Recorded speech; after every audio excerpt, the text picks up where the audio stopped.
Est-ce qu'il y a des personnes qui viennent pour la première fois? D'accord, bienvenue. Donc pour ces personnes, en gros ce qu'on est en train de dire dans ce séminaire depuis le début, enfin je ne vais pas vous raconter ce qu'on dit depuis le début, mais la grande ligne directrice, on a parlé de Kafka pendant un an, ensuite de Francis Ponge, ensuite de Georges Bataille, et cette année de Charles Péguy, et j'en parle de manière dépendante, c'est-à-dire, non pas simplement, j'exprime là, non pas simplement le fait que je suis dépendant d'eux intellectuellement, comme on est dépendant d'une drogue, mais c'est un séminaire qui se suit de séance en séance et d'auteur en auteur, c'est-à-dire que chaque auteur dont je parle prend la relève du précédent. Péguy a pris la relève de Bataille, ça peut paraître surprenant. Bataille a pris la relève de Ponge et Ponge celle de Kafka. C'est-à-dire que via leur œuvre, j'essaye de montrer à quel point pour eux, le mot, la parole, pas le langage, mais le mot, la parole, était en fait une manière de dire le monde et de le faire être d'une façon qui, d'abord, s'oppose au discours. On va encore creuser ce sujet ce matin. S'oppose au discours, c'est-à-dire s'oppose à la démagogie, s'oppose au discours politique, s'oppose aussi au discours scientifique. Et on a vu donc dans le séminaire sur Kafka que la parole était quelque chose d'abord qui se transmettait.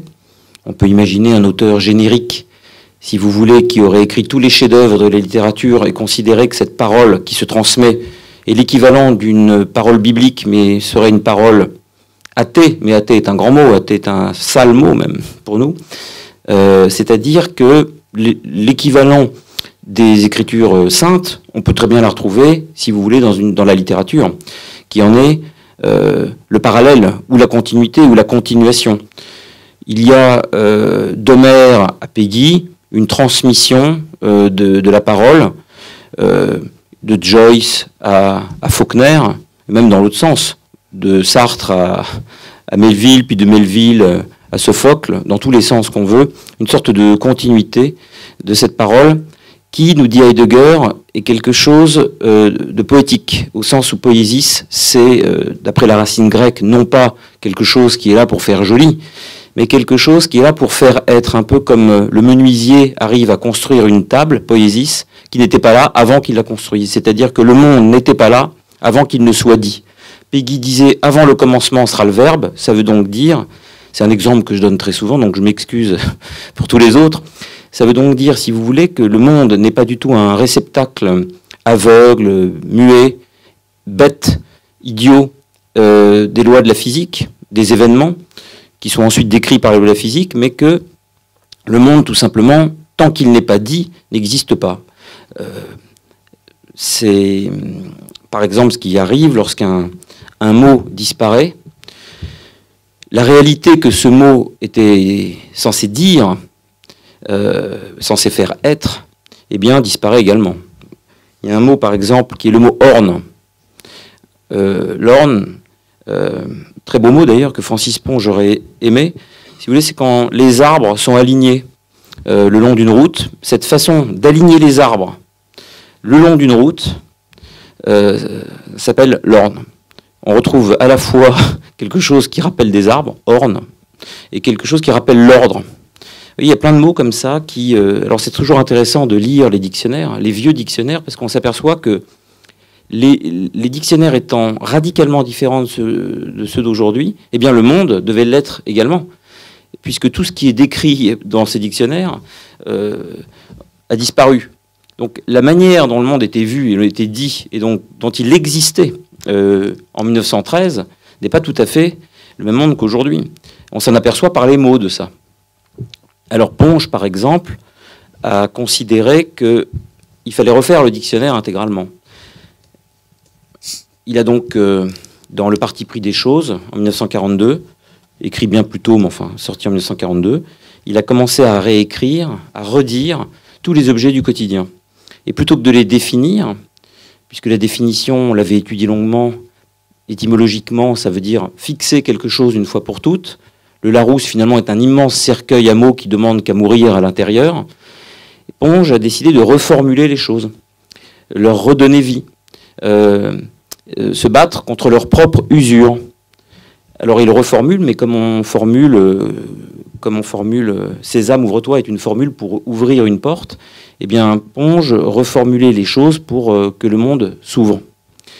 Et on avait pris l'exemple, notamment, de l'huître. On avait étudié l'huître pendant 1 an, car dans le poème « L'huître », ce qui était très intéressant, c'est qu'il faisait un parallèle entre la manière d'ouvrir une huître techniquement et la manière dont il fallait l'ouvrir par les mots.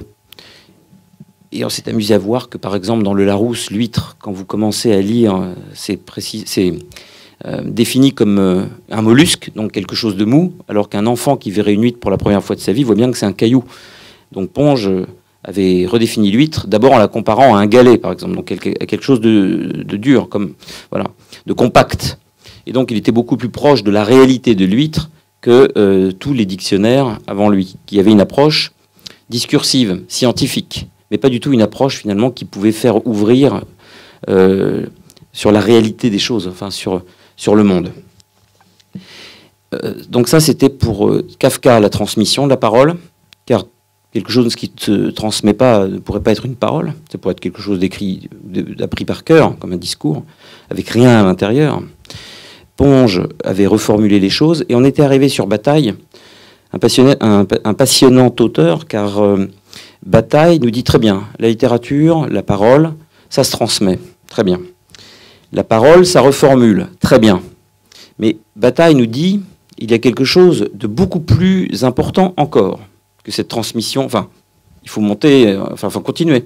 Transmission, très bien. Reformulation ou formulation, très bien. Mais il y a un autre aspect de la littérature qui m'intéresse, dit Bataille, c'est de voir à quoi ça sert, ce qu'elle permet. Pour lui, elle permettait 2 choses. Elle permettait, d'une part, et ça revient au même, ces 2 choses-là, c'est ce qu'il appelle l'expérience intérieure, elle permettait à tout lecteur d'expérimenter ce que l'auteur avait vécu, ce que le discours ne permet pas, ce que le témoignage ne permet pas. Je vous donne un exemple. Vous considérez l'œuvre de Primo Levi. Alors avant, il faut que je précise que la deuxième chose que Bataille nous dit, c'est la littérature, ça sert à une chose primordiale, c'est de dire ce que d'habitude on ne peut pas dire. Ce qu'il y a juste après l'horreur. Par exemple, l'horreur de l'inceste, l'horreur de la torture, l'horreur de la mort. Grosso modo, Bataille nous dit, la littérature sert à regarder les choses en face. Un peu comme il est impossible de regarder le soleil en face, et bien la littérature, c'est ce qu'elle doit faire. Elle doit regarder ce que les yeux ne peuvent pas regarder. Le soleil, l'horreur, les guerres, la souffrance, le tabou. Et Bataille nous dit, voilà, si la littérature sert à ça, à quel moment elle commence vraiment? Est-ce qu'elle commence au moment de la joie, des petites expériences de tous les jours? Non. Elle commence précisément là où on a l'impression que d'habitude on ne peut plus rien dire. Quand Adorno nous dit qu'après Auschwitz, par exemple, on ne peut plus rien dire, Bataille dit non, c'est complètement faux. Au contraire, la littérature commence au moment où cet impossible-là commence. C'est-à-dire passer le moment du cri, de l'effroi, du silence, du recueillement. La littérature commence à pouvoir parler, justement. Et donc, pour Bataille, la littérature commence au moment du chaos, au moment de ce qu'on pourrait appeler l'indicible, mais que lui appelle l'impossible, puisqu'il peut le dire, donc il n'y a pas d'indicible pour Bataille. Au moment même où les mots ne servent plus à rien, Bataille dit c'est pas vrai. C'est pas les mots qui ne servent plus à rien, c'est la pensée. La pensée, elle, n'est plus efficiente. Mais il y a quelque chose qui continue sans la pensée, c'est-à-dire sans les systèmes philosophiques, c'est-à-dire sans le discours. C'est une autre forme de pensée. Une pensée de l'impossible. Mais cette pensée de l'impossible, elle ne ressemble pas du tout à la pensée du possible, à la pensée des philosophes. Elle ne ressemble pas à la pensée de tout ce qu'on vous a appris jusqu'à maintenant. Il n'y a pas la moindre part de géométrie dedans. Il n'y a pas la moindre part de logique. Il n'y a pas la moindre part de politique. C'est une pensée purement poétique qui doit trouver son dire pour dire le cauchemar. Et donc, évidemment, ça donne une œuvre très bizarre, très spéciale, une prose très vertigineuse, une œuvre qui ne ressemble à rien d'autre dans la mesure où il n'y a pas vraiment de roman chez Bataille, il n'y a pas vraiment de poème au sens strict. C'est des recueils d'articles, c'est de la philosophie sans être un système. C'est des romans qui ressemblent à ses essais, des essais qui ressemblent à ses romans. Et il nous dit aussi, donc, et je reviens sur ce que je vous disais tout à l'heure, l'expérience intérieure, en fait, c'est une expérience, et si elle est intérieure, c'est parce que lorsque, Par exemple, Jünger nous décrit la guerre de 14. Quand il témoigne comme simple soldat, on n'est absolument pas concerné parce que le témoin est quelqu'un qui vous dit « j'y étais et pas vous », alors que l'écrivain est quelqu'un qui vous dit « j'y étais et tu vas y être avec moi ». Et donc l'expérience intérieure, c'est cette fascinante capacité qu'ont les grands écrivains à nous faire être là où on n'était pas, alors que le témoin nous en exclut. Exemple, Primo Levi, qui est un témoin très important, qui est un témoin hors pair, fondamental de l'expérience concentrationnaire, si c'est un homme, est un témoignage extrêmement important pour l'histoire. Pour l'histoire. Mais est-ce que, si c'est un homme, est autre chose qu'un témoignage très réussi? Pas sûr. Pas sûr. Est-ce que Primo Levi parvient à dire l'impossible de manière véritablement à la fois communicable, transmissible, et de telle manière qu'on puisse se dire « incroyable, j'y suis moi aussi ». Non. Quand on lit Primo Levi, on se dit « heureusement que je n'y suis pas », et finalement, on essaye d'être le moins concerné possible par cette prose. Imre Kertész, qui a d'ailleurs une piètre opinion de Primo Levi, et qui est allé, lui également, dans les camps de concentration, va beaucoup plus loin que Primo Levi. Il va là, justement, où bataille nous mène. Il va, dans l'écriture romanesque, essayer de dire cet impossible, de telle sorte que le lecteur ait véritablement l'expérience concentrationnaire entre les mains. Ça ne veut pas dire qu'on l'éprouve comme l'ont éprouvé les victimes. Ça veut simplement dire que le mot arrive à dire, comme jamais il ne l'avait dit avant, quelque chose qui soudainement nous concerne comme ça ne nous avait jamais concerné. C'est plus un témoin qui nous raconte et dont on enregistre les paroles inouïes. C'est quelqu'un qui nous communique directement l'inouï. Et je prends souvent cet exemple donc, de Jünger qui, comme témoin, finalement nous exclut de son récit et on s'en trouve heureux d'une certaine manière. Mais lorsque Jünger écrit avec le lyrisme qui caractérise les champs de bataille de 1914, tout d'un coup, le lecteur est concerné, tout d'un coup, il cesse de se regarder comme soldat, et c'est l'auteur qui parle la guerre. Et de même que Kertész, lorsqu'il nous fait comprendre l'horreur d'Auschwitz en nous disant que Brunwald est le plus bel endroit du monde, par contraste entre les deux camps, vous voyez que ce genre de formule, et non pas de définition, tout d'un coup, ce genre de fulgurance nous prend et nous emmène dans un monde qu'on ne croyait pas possible. Et là, par exemple, l'impossible de Kertész, c'est de dire... Vous voyez bien que pour dire l'impossible, il faut trouver une langue qui elle-même était impossible.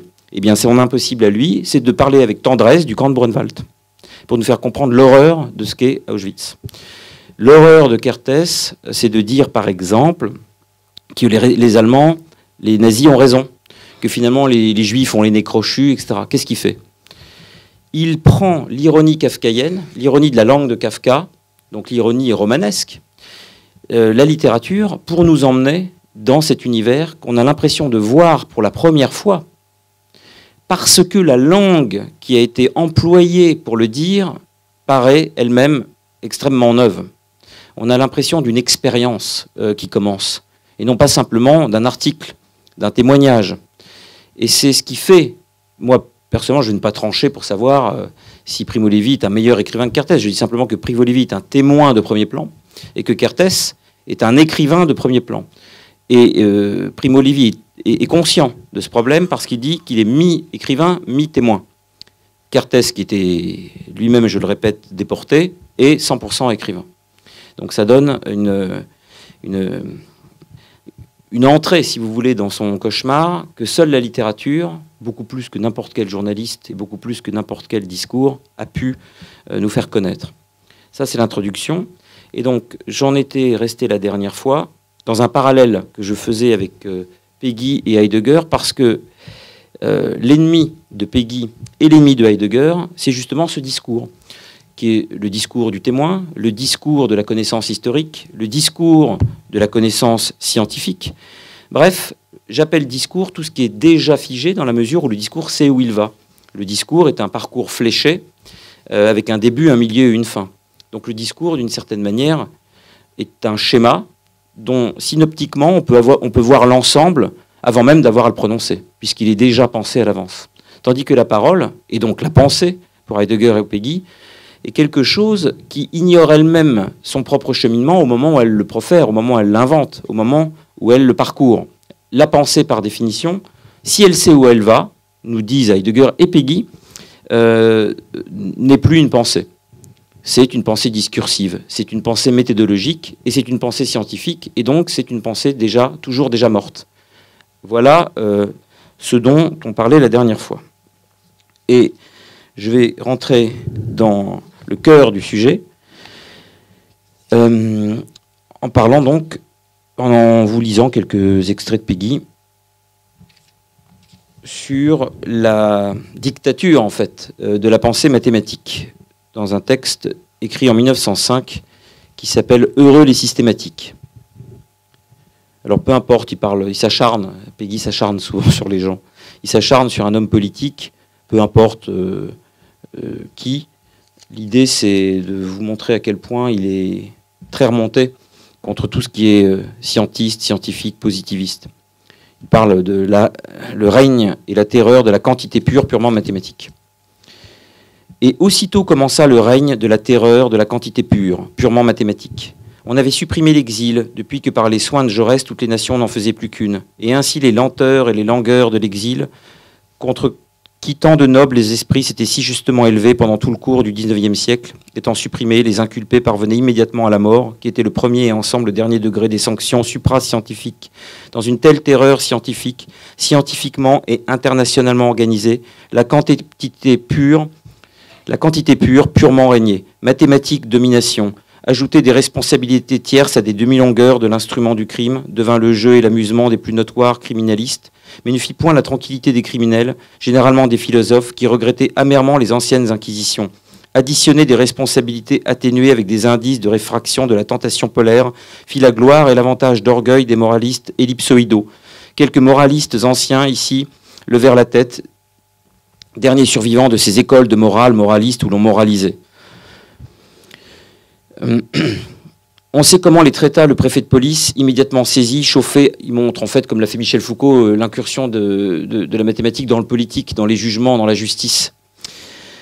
On sait comment les traita le préfet de police, immédiatement saisi, chauffé, harcelé, tanné par le comité central de la Ligue française internationale française pour la défense des droits de l'homme et du citoyen. Alors, un jeune étudiant à la faculté de socio-morale de l'université de Saint-Mandé, qui avait déjà passé fort brillamment sa licence et anthropophysique, en S anthropophysique, et vraiment qui donnait les meilleures espérances, se couvrit définitivement de gloire en présentant, soutenant et défendant cette thèse, où il avait calculé jusqu'à la 20 797e décimale la différence que l'on n'avait jamais pu jusqu'alors obtenir entre la responsabilité mitigée et la responsabilité simplement atténuée. Alors on imagina pour la première fois de soustraire la longévité maxima du total général individuel des impôts et contributions, comme il était porté sur la feuille du percepteur, pour obtenir ce coefficient de résistance et idiosyncratique mentale que l'on avait tant jusqu'alors et si vainement cherché. Alors un professeur de Bordeaux, un maître, celui-là, un véritable maître, professeur de l'excellence, de la légitimité du gouvernement absolu de la populace en matière de conscience religieuse et morale.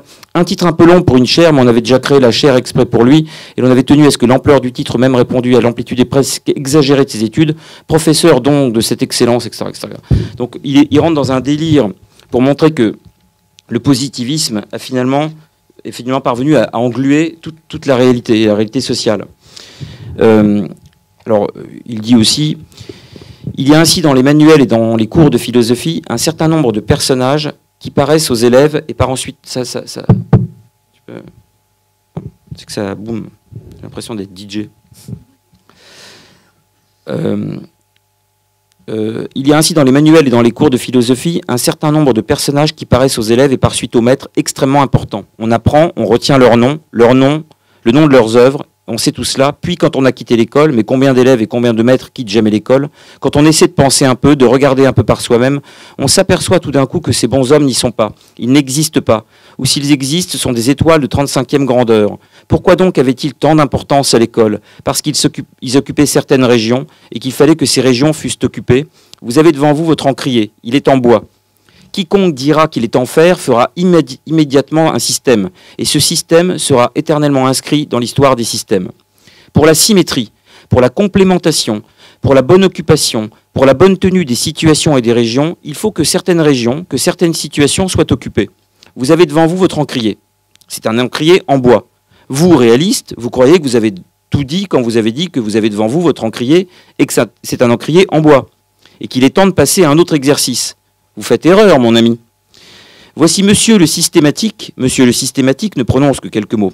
Mais ces quelques mots, comme on dit, ont déjà renouvelé la question. Oyez plutôt, monsieur. Le systématique a dit, cet encrier qui est en bois est en fer. Et comme il aime généraliser, comme généraliser fait sa gloire, il ajoute négligemment, d'ailleurs, tous les encriers en bois sont en fer. Aussitôt, voilà le monde retourné. Il a dit que les encriers en bois étaient en fer. Nul n'y avait pensé encore. Admirable coup de génie. Enfin, nous avons un système. Cela fait un système. Quel bonheur, quelle fortune, un système de plus. Quel enrichissement. Voilà un système qu'il ne faudra point oublier quand nous ferons l'histoire des systèmes. Or, nous faisons toujours l'histoire des systèmes. Et nous ne faisons jamais rien que l'histoire des systèmes. Il a dit négligemment que tous les encriers de bois sont en fer. Comme il faut qu'il soit sûr de lui pour avoir formulé une loi aussi imprévue, comme il faut qu'il soit sûr de sa puissance, et comme il devient redoutable à nous autres, les simples géomètres, jurés, maîtreurs, vérificateurs et les simples arpenteurs patentés. Il a dit, vous avez entendu, il a dit que tous les encriers de bois sont en fer. Admirable synthèse. Voilà un esprit vraiment curieux, nullement réactionnaire, nouveau, moderne, inouï. Ce n'est pas celui-là qui fait le jeu de la réaction. Nous avons enfin le vrai révolutionnaire, incapable de tromper les misérables foules. Quelques sots croyaient que les encriers de bois sont en bois. Mais un homme est venu qui a dit « D'ailleurs, tous les encriers de bois sont en fer ». C'est là le véritable révolutionnaire, et qui ne déçoit point les misérables peuples. Et du jour où cela fut dit, le nom de cet homme et le nom de son système sont également devenus ineffaçables. C'est le célèbre et savant système des Eisenholz-Tinten fascistes. Et tant qu'il y aura, écrit en 1905, et tant qu'il y aura une humanité, vous n'empêcherez pas, vous n'effacerez pas de la mémoire de cette humanité qu'il y a eu, à un moment donné, fixé de son histoire, un monsieur qui a dit ces simples et fortes paroles. D'ailleurs, tous les encriers de bois sont en fer. Des milliers et des milliers de millions d'imbéciles avaient dit et répété que les encriers de bois sont en bois. Et même on prétendait que c'était pour cela que ces encriers se nommaient des encriers en bois. Qui saura jamais les noms de ces milliers et millions de milliers? De telles tourbes se perdent dans la célèbre nuit des temps, nuit essentiellement immémoriale. Ils s'effacent les uns les autres, et la souveraine et unique réalité les efface tous ensemble. Mais celui-là qui a dit qu'ils sont en fer, il est tout seul de son bord. Nul ne l'efface, il efface tous les autres. La réalité même, toute souveraine et unique et maîtresse qu'elle soit, n'y peut rien, puisque justement il a mis entre elle et lui une distance prudente. Il demeure unique, ineffacé, infatigué dans la mémoire des hommes. Il fait l'un des propos durables de la parole éternelle. D'autant plus durable et victorieux qu'étant systématique, il trouvera immédiatement parmi les autres systématiques, ses confrères et ses complices, tout ce qui lui manquait encore pour atteindre à la véritable gloire, des élèves et des contradicteurs. Les élèves se partageront assez rapidement en deux catégories. Celle de ceux qui garderont pure comme un trésor sacré intacte la pensée du maître, celle de ceux qui, faisant eux-mêmes preuve d'initiative et d'originalité, développeront la pensée du maître dans le sens de cette initiative et de cette originalité. C'est un éternel débat que de savoir si ce sont les élèves de la première sorte qui sont les meilleurs élèves ou si ce ne seraient pas les élèves de la deuxième sorte. La parfaite, la totale fidélité des élèves est-elle ou n'est-elle pas la meilleure marque de l'élevage? Ou n'y a-t-il pas plus de fidélité profonde dans une certaine indépendance? Est-ce demeurer fidèle à la pensée du maître que de la répéter servilement dans les siècles et les siècles? Ou n'est-ce pas y demeurer plus fidèle que de la continuer dans son propre sens, la pousser comme le maître l'eût poussé si le maître avait vécu? Comme ce serait justice pour les maîtres plusieurs âges d'hommes. Il serait juste que les maîtres vécussent beaucoup plus que nous autres, les simples hommes. Mais l'ingrate nature a de ces impitoyables surdités. Peut-être même la plus fidèle de toutes les fidélités serait-elle de transporter la pensée du maître, de la transférer, de la traduire, de la transcrire dans un autre langage à mesure que les temps se succèdent, et qu'ainsi les langages en viennent à se perfectionner. Parler en un mot, le système du maître dans les langages où lui-même lui parlait d'âge en âge, lui-même s'il eût vécu en différents âges d'hommes. Bon. Vous voyez à quel point il se moque des systématiques, c'est-à-dire non seulement de ceux qui élaborent des systèmes, mais de ceux qui les répètent sans jamais les actualiser, de ceux qui partent du principe qu'une pensée est figée et qu'il faut répéter à l'infini, sans jamais véritablement la comprendre, la pensée de quelqu'un qui nous a précédés. Ce qui est pour Péguy la mort de la pensée et qui a des répercussions dans tous les domaines, y compris politiques, et sur la justice sociale notamment. Si la justice sociale se base sur le positivisme, alors ce sera un système d'équations. Et ces équations, jamais actualisées, permettront plus de fermer le monde que de l'ouvrir. Donc on était resté la dernière fois sur la différence entre la parole et le discours. Et je vais continuer, si vous voulez, à enfoncer le clou, à regarder en profondeur tout ce qu'on peut dire sur cette différence. Donc par parole, je répète que j'entends ici ce que la Bible entend dans les noms.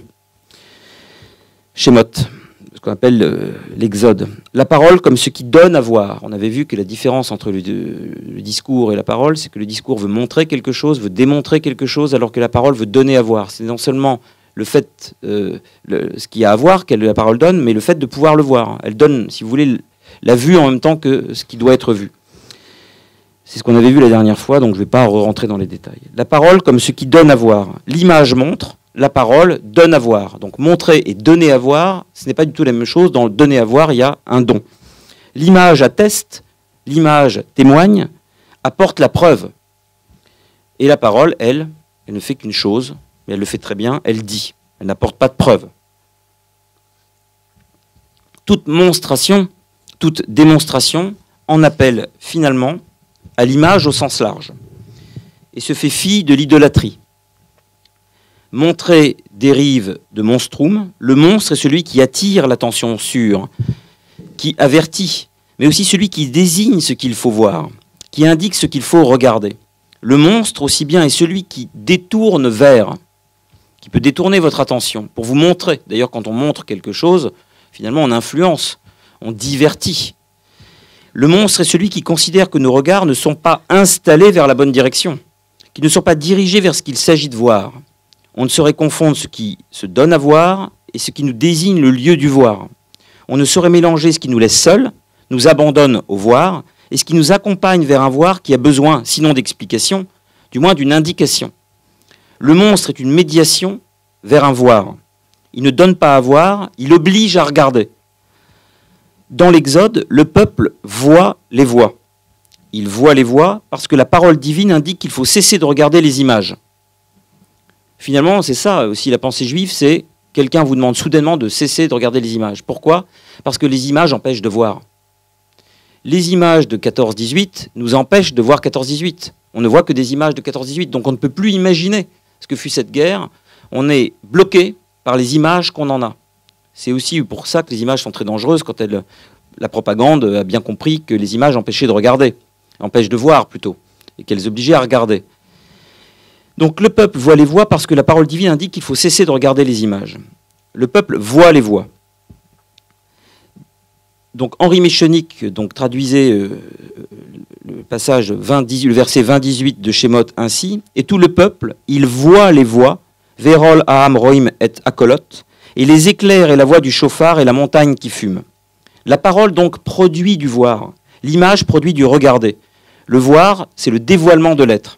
Dans l'Exode encore, nul besoin de guide, aucun monstre va nous obliger à faire la route avec lui pour nous accompagner à bon port, à la destination finale, destination voulue et choisie par lui.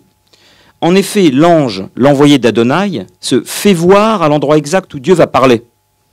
Nul besoin de faire un détour.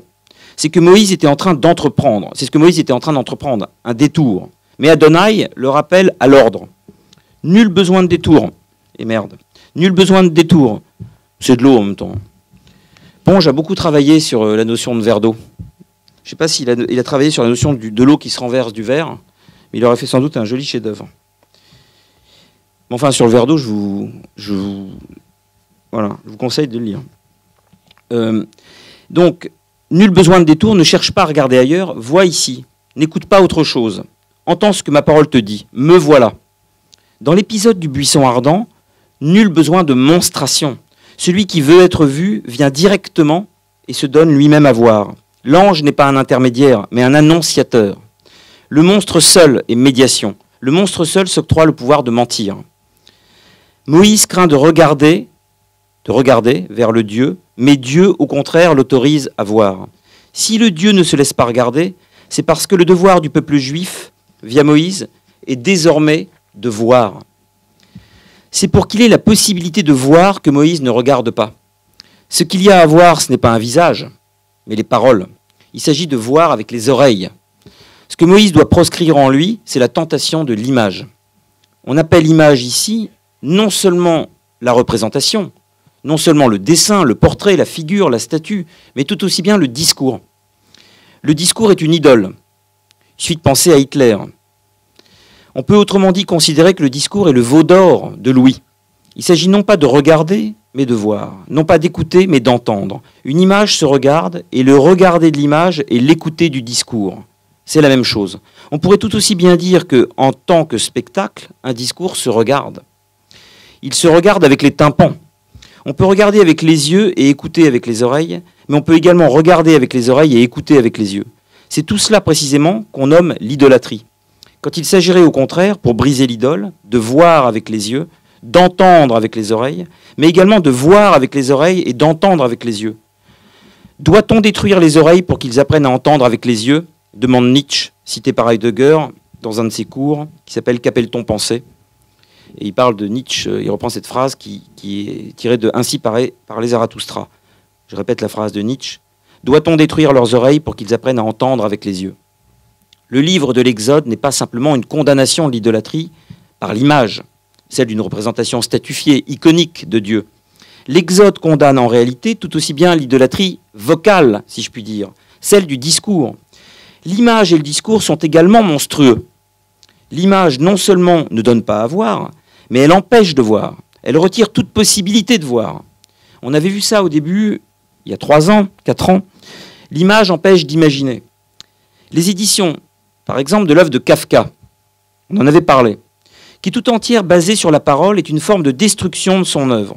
Les éditions courantes, celles où on représente parfois, avec les dessins, la figure de Grégor Samsa. De même qu'on a tenté de détruire le Talmud en le brûlant à plusieurs reprises, on a tenté, et on tentera encore, de détruire l'œuvre de Kafka en l'illustrant. Une manière de vouloir détruire le Talmud aurait consisté, bien évidemment, par conséquent, à l'illustrer. Vous imaginez un type qui aurait l'idée d'illustrer le Talmud. Ce serait la chose la plus grave, à part le brûler, si vous voulez. Un talmudiste à qui on offrirait la version en BD du Talmud, il meurt d'apoplexie dans la seconde. Mettre le Talmud en image, c'est n'avoir rien compris au Talmud. Ou encore à le mettre en discours, autrement dit, à en faire un dogme. Et on avait vu ensemble que Kafka avait donné des instructions extrêmement précises pour que Grégor Samsa ne soit jamais représenté, que le cafard ne soit jamais représenté. Jamais. Et pour cause. Le discours qui est figé, qui est fixé, qui est gravé, pousse au fanatisme. Puisque c'est à la mode de parler de fanatisme, c'est le discours qui porte au fanatisme, et non pas la parole. Il assène ses réponses là où la parole défriche les questions. On l'avait vu la dernière fois. La parole pose les questions, la parole est questionnement, la pensée est questionnement, et le discours, et c'est pour ça que la démagogie est le terreau préféré du discours, ou plutôt que le discours est le terreau, enfin, s'alimente facilement de la démagogie et vice-versa, si vous voulez, c'est que le discours ne pose jamais vraiment de questions, il apporte des réponses. C'est la fixité dans le discours qui est à l'honneur, et c'est aussi pourquoi il n'est pas tout à fait fortuit que la religion de l'image par excellence, le catholicisme, soit en même temps la religion du dogme. Fixité. C'est la limite qui fait foi. La religion catholique entend circonscrire l'infini de son Dieu dans la dimension finie, dans le cadre circonscrit de l'image et du discours. Autrement dit, de l'icône et du dogme. Alors c'est plus que ça, mais là je parle des conciles qui ont essayé à un moment donné de fixer le dogme. Chacun sait bien sûr que la foi est beaucoup plus complexe et que la religion catholique n'est pas fixée une bonne fois pour toutes dans tous les conciles du monde et toutes les bulles papales. Bien sûr qu'on peut, à titre individuel, à titre théologiquement individuel, élever toutes les religions à leur puissance suprême, intellectuellement, mystiquement. Mais il y a quand même l'Église a toujours tenté de fixer un comportement, de fixer des lignes, de fixer un dogme. Elle y parvient non sans génie d'ailleurs, la religion catholique, avec des circonvolutions théologiques qui donnent souvent le vertige et sont par ailleurs passionnantes à étudier. Quand on dit l'image empêche d'imaginer, il ne faut pas se limiter aux images illustrant une fiction, un roman, un conte ou un mythe. Illustrer un mythe étant, là encore, une aberration d'ailleurs. Le mythe étant le lieu par excellence de la parole déployée, le lieu où la parole et la poésie ne font plus qu'un, le lieu de la parole tout purement dit. Illustrer l'Iliade ou l'Odyssée, c'est déjà un crime. Mais les images réelles, d'événements réels, bloquent la possibilité de donner à voir ce réel. Pour pouvoir voir le réel, il ne s'agit pas de pouvoir le regarder. Mieux vaut l'imaginer, quand l'imagination, comme le rêve d'ailleurs parfois, donne à voir. Penser l'Holocauste, écrit Kertész dans un article intitulé « Ombre profonde », dans un recueil qui s'appelle « L'Holocauste comme culture ». Penser l'Holocauste, dit-il, est en soi une entreprise démesurée, un travail intellectuel écrasant au point de dépasser les capacités de ceux qui s'y attellent. Il a réellement eu lieu. Il est donc difficile à imaginer. Au lieu de devenir un jouet de l'imagination, poursuit Kertész, au même titre que les paraboles inventées, les fictions littéraires, l'Holocauste se révèle être un fardeau pesant et inamovible comme les tristement célèbres blocs de pierre de Mauthausen. On ne veut pas s'écraser dessus. L'accumulation d'images de crimes est désespérément lassante. Elle ne fait pas marcher l'imagination. Mais n'oublions pas l'essentiel. Fermez les guillemets. Mais n'oublions pas l'essentiel. C'est pour repousser toute possibilité de fanatisme, c'est-à-dire de guerre, que l'image, sous forme picturale, sous forme sonore, ne doit jamais représenter le Dieu. La guerre, que l'on pourrait définir comme un concours de fanatisme, comme un concours, une concurrence des idoles. La propagande n'est d'ailleurs possible que parce qu'elle est concurrence des idolâtries entre elles. Je prends l'exemple de la guerre, non pas simplement parce que Péguy est mort en 14, mais parce que la guerre est un impossible à dire et qu'il me permet, comme plus grand dénominateur commun, de parler à la fois de l'impossible de la Shoah, de l'impossible de 14-18, de l'impossible de la mort. Donc la guerre sous forme générique me permet à la fois de parler de Primo Levi, d'Ernst Jünger, de Georges Bataille. La guerre est un terme là qui est suffisamment large pour qu'on comprenne qu'il concerne le fait de regarder la mort en face. Là où existe l'image, existe le monstre qui te mènera à elle. Le monstre de la monstration par l'image. Le monstre de la démonstration par le discours. Le monstre de l'idolâtrie et de la démagogie. Celui qui montre la chose à regarder, même s'il n'y a rien à voir. Et moins il y a à voir, ça c'est la société du spectacle, plus il y a à regarder. Celui qui te guide vers la chose à écouter, même s'il n'y a rien à entendre. Et moins il y a à entendre, plus il y a à écouter. Société de bavardage, société de bruit. Dans Ein und Zeit, il y a des passages entiers sur la notion de bavardage. Et dans le bavardage et dans le bruit, il y a aussi, c'est le terreau de la médisance, qui est un péché très grave, comme par hasard, dans la pensée juive. À égalité, je crois, André, avec l'idolâtrie, la médisance. Et nous comprenons mieux pourquoi, dans le judaïsme, donc, la médisance constitue un grave péché. Celui qui s'y adonne est monstrueux. Il montre autrui. Il le désigne, il ne donne rien à voir de la vérité du calomnier, mais au contraire l'expose au regard. Non seulement il en fait une icône, une idole, ce qui est déjà une faute, mais il fabrique une idole à l'envers. La haine, chez les Juifs, est un péché. L'idolâtrie, aimer un visage, mettre un visage sur ce qu'on aime, est un péché. La médisance est doublement criminelle, en ce qu'elle est la fabrication d'une image à haïr. Une image à aimer, c'est grave, une image à haïr, construire une image pour la haïr, vous voyez qu'il y a les doubles. Il y a le double péché qui s'agrège dessus. Haïr un visage, c'est mettre un visage, faute, numéro 1, sur ce qu'on est, faute, numéro 2. Donc c'est quasiment un péché au carré, de haïr une image. La parole étant le lieu du Talmud, et vous voyez ce qu'a fait Hitler pendant la guerre, il fabriquait des images de juifs, des juifs ignobles, des juifs hideusement représentés, outrageusement caricaturés, et par cette image, il fabriquait une idolâtrie à l'envers. Voilà à quoi ressemble un juif, petit 1, et 2, maintenant vous pouvez le haïr et vous savez pourquoi. Vous savez le reconnaître, donc faire une idole à l'envers, et maintenant vous pouvez le haïr. La parole étant le lieu du Talmud et de Kafka, le Talmud et Kafka resteront indestructibles. Comment détruire de l'eau? Sinon, il est vrai par l'accroissement du désert, pour reprendre là encore une expression de Nietzsche. Accroître le désert. Étudier de très près par Heidegger d'ailleurs, cette phrase, cette conception de l'accroissement du désert chez Nietzsche. Le désert croît. Le désert croît. La destruction pour Heidegger est moins grave que l'accroissement de l'étendue du désert. Car la destruction anéantit, là où la désolation propage la destruction. La désolation étant toujours davantage le champ de la destruction. La destruction produit de l'empêchement. La désolation est ce qui donne sans cesse plus d'espace aux possibilités de cet empêchement. On le voit dans des pays en ce moment dont le vide politique est total, donc il y a une désolation. Et vous voyez que le cauchemar, la destruction, vient planter sa tente sur les lieux de désolation. La désolation est la terre sur laquelle croît la destruction. Sur cette terre maudite, sur cette terre monstrueuse poussent des icônes et fleurissent des discours. Daesh s'empare d'une terre désolée et vient semer la destruction sur une désolation, là où le désert avait cru. Écoutons Nietzsche dans son essai d'autocritique qui ouvre la réédition de La naissance de la tragédie. Je crois que vous avez lu La naissance de la tragédie. Je le répète, aujourd'hui, c'est pour moi un livre impossible. Je le trouve mal écrit. Nietzsche parle de son propre livre. Je le trouve mal écrit, lourd, pénible, frénétique et chaotique dans l'image, sentimental, sucré ici et là jusqu'à l'efféminé, inégal dans le tempo, sans volonté de netteté logique, trop convaincu pour s'obliger à fournir des preuves, soupçonneux même à l'égard de la bienséance de la preuve. Est-ce qu'on vient de parler de la preuve là?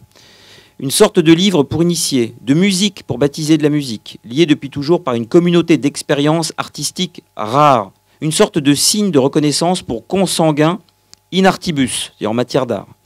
Un livre hautain, exalté, d'emblée fermé au profanum vulgus, à la foule profane. Des gens cultivés, bien plus qu'au peuple, mais qui doit quand même assez bien s'y entendre, comme l'effet qu'il produit l'a prouvé, et le prouve encore, à se gagner des compagnons d'exaltation, à les attirer sur de nouveaux chemins dérobés, vers de nouvelles danses, on dirait presque du Céline, vers de nouvelles danses. Il y avait là un esprit plein d'exigences inconnues, encore innommées, une mémoire débordante de questions, d'expériences, de choses cachées et en marge desquelles le nom de Dionysos venait s'inscrire comme un projet d'interrogation supplémentaire. Elle aurait dû chanter cette âme nouvelle et non discourir. Elle aurait dû chanter cette âme nouvelle et non discourir. Donc Nietzsche, là, se reproche d'avoir été trop discursif et pas assez penseur. Il est sévère. Hein. Mais c'est vrai que Naissance de la tragédie ressemble au livre de philosophie un peu traditionnel. C'est juste après qu'il va vraiment décoller. Quel dommage que je n'ai pas osé dire en poète ce que j'avais alors à dire. J'ai envie de dire CQFD, mais si je dis CQFD, on va croire que je fais un discours. Alors j'enlève ce que je viens de dire. Ce passage annonce en germe toute la future démarche de Heidegger. On sait aussi que Peggy a lu Nietzsche dans le texte. Je me suis fait insulter là, par des péguistes dans une petite revue péguiste. Et ils ne peuvent pas publier ailleurs. Mais évidemment qu'il y a un point commun entre Peggy et Heidegger. Ce sont tous les deux des très grands lecteurs de Nietzsche. Et aussi de très grands lecteurs de Bergson. Peggy allait au cours de Bergson et Heidegger est un très grand lecteur de Bergson. Le discours n'est rien d'autre que le déploiement d'un moyen en vue d'une fin. Il est donc immobilité. Immobilité, car le postulat appelle mécaniquement la conclusion de la démonstration. En d'autres termes, l'arrivée est conditionnée par le départ et vice-versa. Dans une démonstration mathématique, par exemple, le chemin qui mène de l'expression du théorème à sa démonstration effective est tracé à l'avance, de toute éternité. La démonstration du théorème appartient au théorème. Elle est close en lui. Le théorème n'a qu'à attendre, n'a qu'à patienter, parfois pendant plusieurs centaines d'années, comme ce fut le cas par exemple pour la conjecture de Fermat, qu'un mathématicien vienne emprunter la bonne voie, celle qui mène justement au CQFD. Le CQFD libératoire et final. Cette voie, qu'on la trouve un jour ou bien jamais, est néanmoins une voie nécessaire, c'est-à-dire toute tracée d'avance. Et là, il n'y a pas d'opposition idéaliste-réalisme. Simplement, dans un système logique donné, qu'on démontre qu'on parvienne non ou pas au CQFD, la possibilité d'y arriver, elle est là. Un peu comme une route sur un plan, mais une route que n'aurait pas encore tracée. Là, je n'enlève pas de génie aux mathématiciens, ni de créativité. Je dis simplement que s'il arrive à définir, à démontrer un théorème, dont il aurait lui-même eu la géniale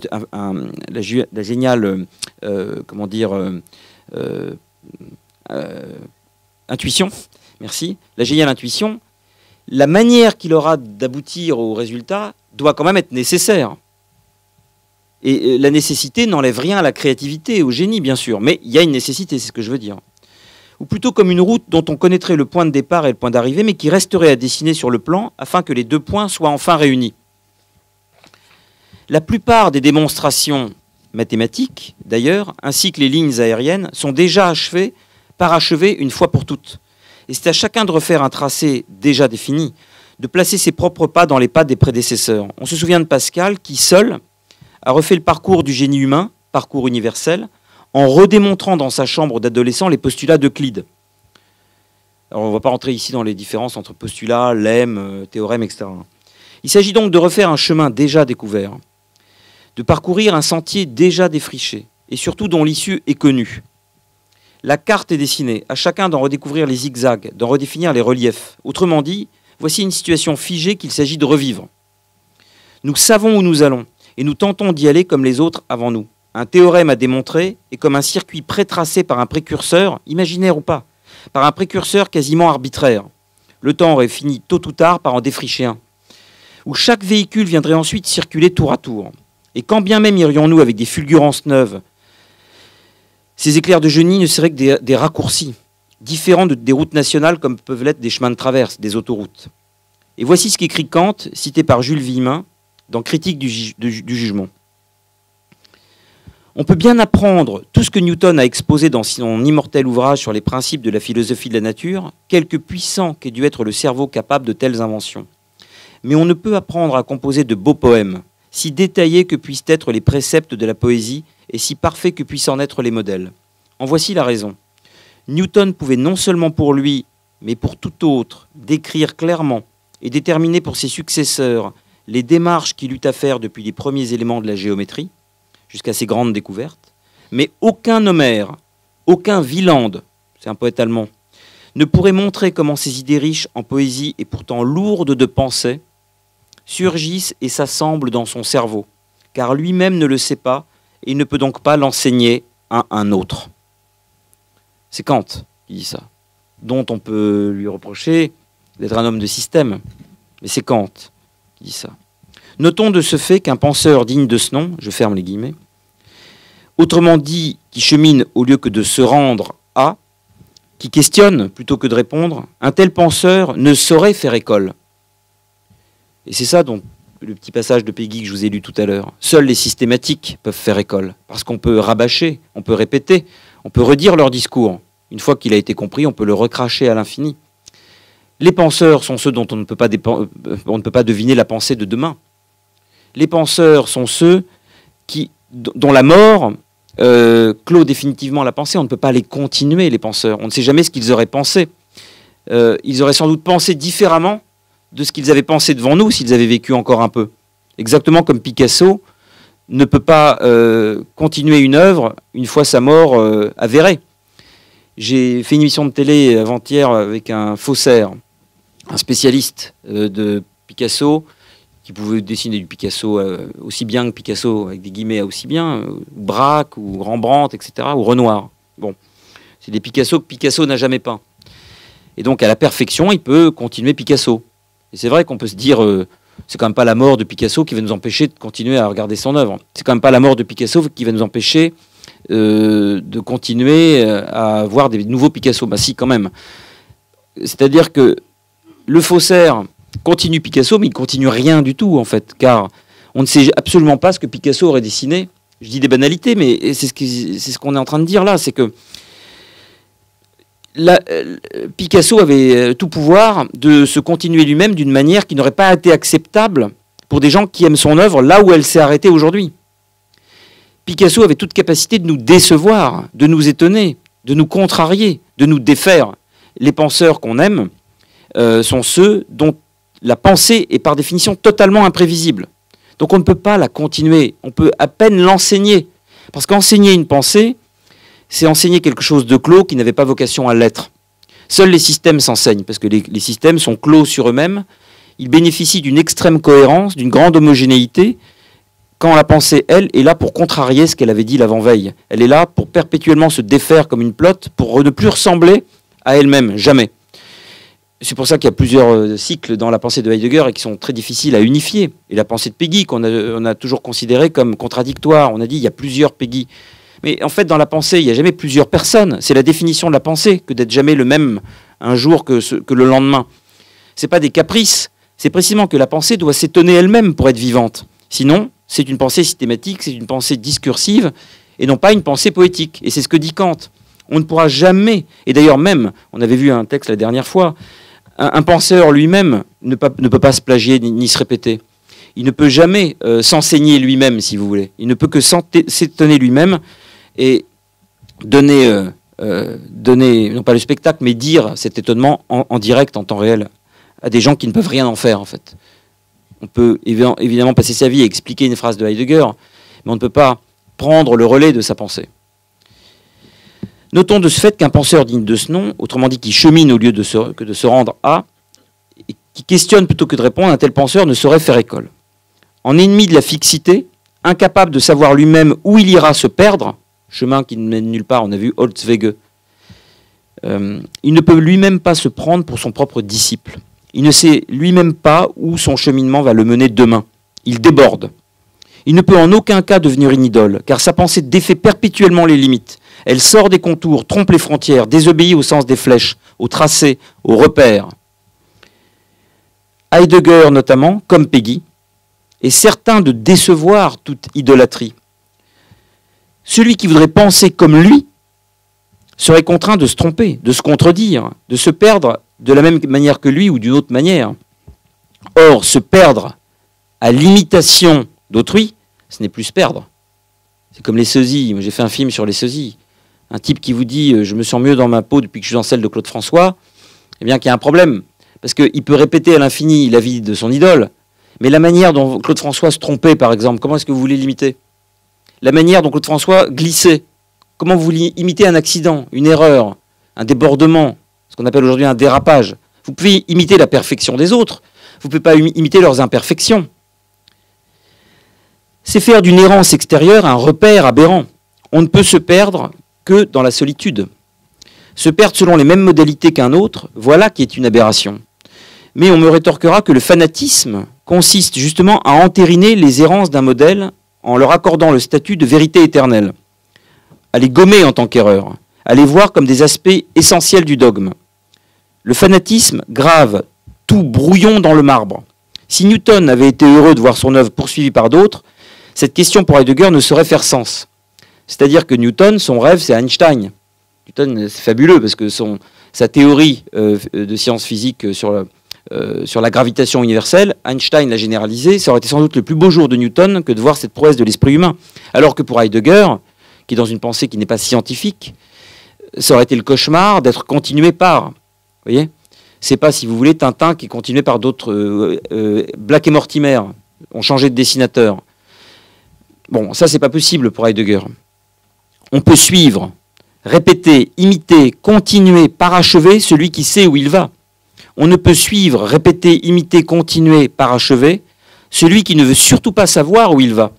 L'errance ne se répète pas. La pensée ne s'imite pas.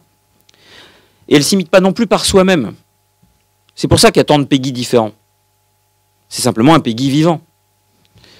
En mathématiques, le non encore démontré ne signifie pas l'indémontrable. On peut se perdre, bien entendu, mais une balise au loin nous montre sur quelle terre il nous faudra accoster. Nous sommes tendus vers un but. Ce but, il est fixe, il est immobile. Et nous cherchons à créer l'immobilité définitive, gravée dans le marbre, qui pourra y mener. En mathématiques, on cherche toujours finalement le plus court chemin qui mène d'un point à un autre. Le plus court, cela signifie le plus élégant, cela signifie le plus efficace, le plus habile, le plus économique, celui qui épargne le plus d'efforts. Il y a une ergonomie de la mathématique. Cette ergonomie tient au fait que les mathématiques constituent un discours. Tout ce que nous venons de dire des mathématiques tient au fait que les mathématiques sont non pas de l'ordre de la parole, mais du discours. Alors un discours qui peut être génial. Je ne suis pas là en train de vous dire que c'est un discours démagogique, les mathématiques, ou que ça ressemble au discours politique. Je dis que le discours permet la démagogie en politique, par exemple. Il peut permettre aussi des démonstrations d'une grande beauté en mathématiques. Mais je parle du discours comme quelque chose de toujours déjà figé, qui peut ensuite se schématiser, quelque chose qui peut être une idole, dans la mesure où on peut le représenter.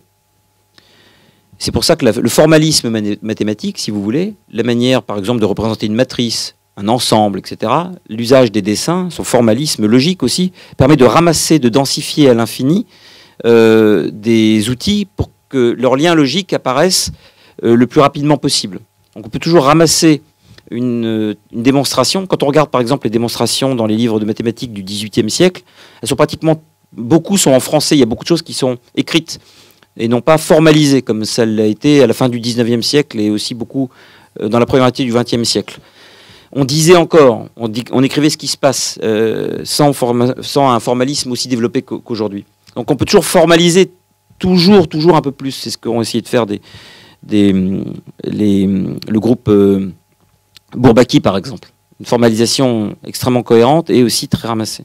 Le discours mathématique est une immobilité dont la mobilité consiste à parcourir une immémoriale immobilité. Le principe du théorème, une fois celui-ci établi, démontré, est de ne plus y toucher, sauf à le remettre en cause à cause d'une immobilité, une immobilité concurrente, qui viendrait l'invalider.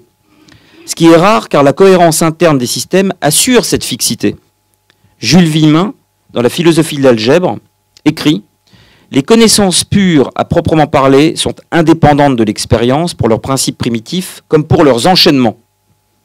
Elles continuent le champ de la partie pure des mathématiques au sens large. » Il ajoute « Lorsque nous analysons, ou bien nous supposons le problème résolu pour vérifier les conditions qui commandent cette hypothèse, ou bien nous assignons la forme particulière que doit prendre l'énoncé général et indéterminé d'une fonction qu'on présume exister et qu'il faut conformer à la nature de la question. » Villemin rappelle ainsi la distinction entre l'analyse et la synthèse dans le raisonnement mathématique.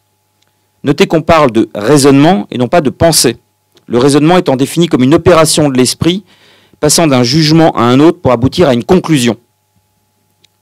Ces deux méthodes, l'analyse et la synthèse, écrit Villemin, se complètent. Elles ne diffèrent que comme le font les deux manières dont on dispose pour établir une généalogie. Soit qu'on remonte d'un individu à un ancêtre, soit qu'on commence par le tronc pour en faire voir les rameaux. Peu importe, autrement dit, indique Villemin, la façon dont on se meut à l'intérieur de cette immobilité. De cet approximatif patron, pour utiliser un terme de couture, le fait qu'on puisse aller indifféremment du point de départ vers le point d'arrivée, ou du point d'arrivée vers le point de départ, atteste finalement de l'immobilité de la situation. Nous sommes bien comme devant une carte routière, une map monde. Quelque chose devant nous agit comme un plan, comme un schéma. Quelque chose de général et prédestiné, prétracé, qu'il s'agira de parcourir dans les détails. Le sens importe peu parce que les directions sont fixes, fixées en amont.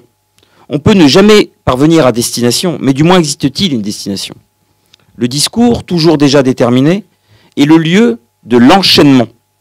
Elle est mobilité dans l'immobilité. Elle est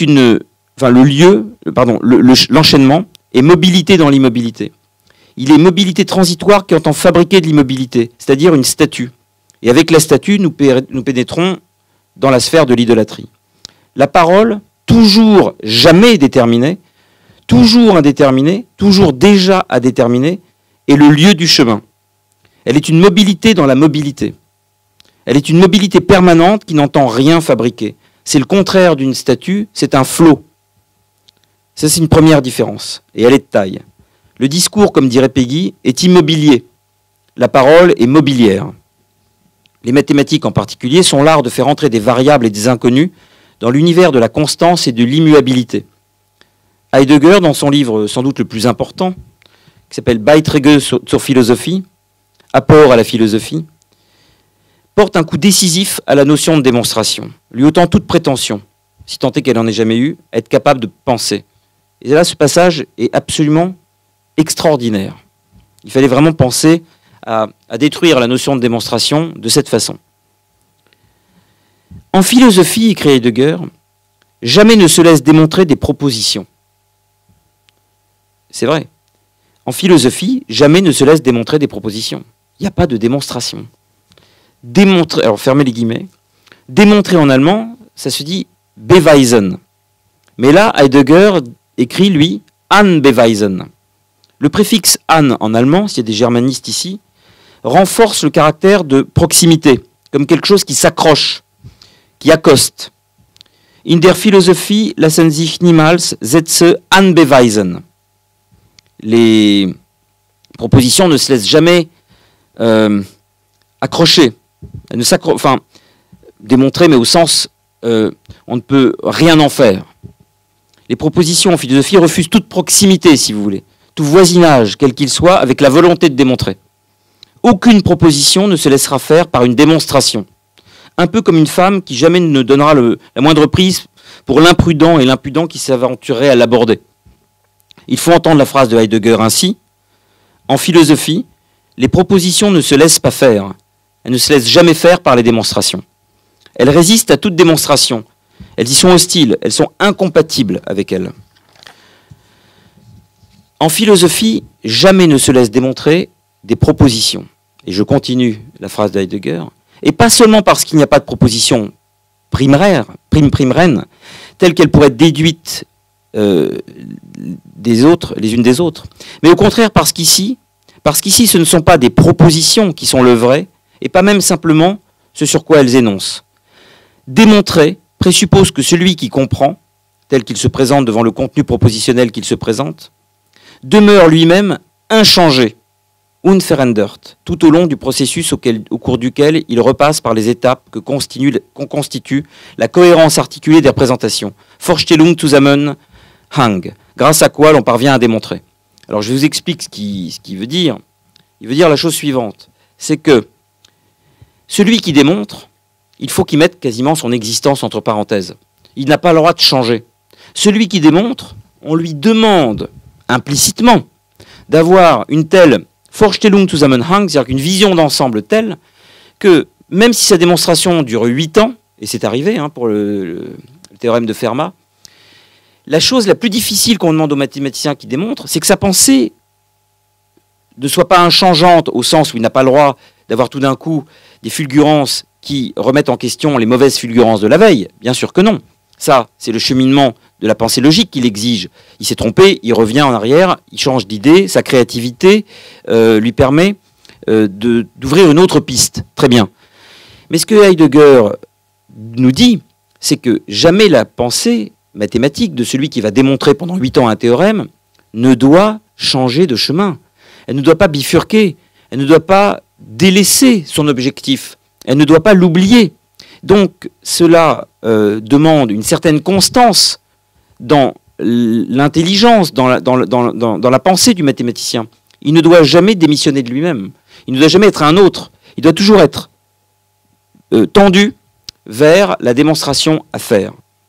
Il doit rester inchangé dans sa volonté d'arriver à bon port. Tout au long du processus, à chaque étape de ce processus, on doit trouver avec la même fiabilité l'homme qu'on avait trouvé au départ. Et sa volonté d'arriver dans la démonstration doit être inchangée. Son intelligence de la mathématique doit être inchangée. Au nom de la cohérence de son entreprise. Il n'a pas le droit de démissionner, de devenir un autre, de dire finalement, en voulant démontrer ce théorème, j'en démontre un autre. Et je vais même démontrer que les mathématiques ne m'intéressent plus. Ce que le penseur a le droit de faire. Le penseur a tous les droits. Le mathématicien a le devoir de rester inchangé pendant toute la durée de sa démonstration. Même si à l'intérieur, quand on regarde à la loupe, il n'y a que des bouleversements. Mais ce sont des bouleversements qui sont des ajustements vers ce cheminement, pour parvenir à bon port. J'avais pris l'exemple du convoi de la peur. Eh bien, les convoyeurs n'ont pas le droit d'oublier le lieu de la destination. Ils doivent toujours tracer la route vers cette destination. Et s'ils prennent un raccourci, ils ont le droit. Mais c'est pour revenir sur la route principale, pour atteindre le but. Leur mission, ils ne doivent jamais l'oublier. Autrement dit, au mathématicien lui-même est demandé une constance, une immobilité dans sa mobilité. Une définition possible de la constance est en effet celle-ci, être mobile de telle façon que puisse régner toujours la même immobilité. Il y a aujourd'hui des informaticiens qui déploient des systèmes qui permettent de voir les incohérences des démonstrations, mais des démonstrations extrêmement poussées. Le fait que des programmes informatiques puissent aller vérifier qu'un théorème est cohérent montre bien, si vous voulez, étant donné que là, on n'a plus besoin de l'être humain pour aller vérifier ou infirmer un théorème, montre bien qu'il y a une possibilité logique d'aller vérifier que l'immobilité a bien eu lieu, que le trajet, la trajectoire a bien été... qu'on a obéi à une trajectoire, qu'on a bien acheminé le produit de départ d'un point A à un point B, qu'il n'y a pas eu de démission, qu'il y a eu une constance. Car tous les enchaînements ont été respectés. Il y a eu fidélité au point de rencontre. Il y a eu fiabilité. Compenser par le mouvement ce qui viendrait empêcher l'immuable immobilité de la statue. Le discours mathématique implique donc que le mathématicien ne change pas, ne se modifie pas pendant la démonstration. Il n'est donc là qu'un support à la démonstration. Ce n'est pas péjoratif, parce que pour être ce genre de support, bien souvent, il faut être absolument génial. mais c'est un génie de la mobilité au sein d'une immobilité générale. Il n'est donc d'une certaine manière que le garant que la démonstration aboutisse, que le discours mathématique parvienne à sa finalité, que le raisonnement le mène à bon port, inchangé. C'est bien l'homme qui, dans le discours, est absent. Un autre mathématicien aurait sans doute pu arriver à la démonstration. Il n'y en a peut-être pas eu techniquement.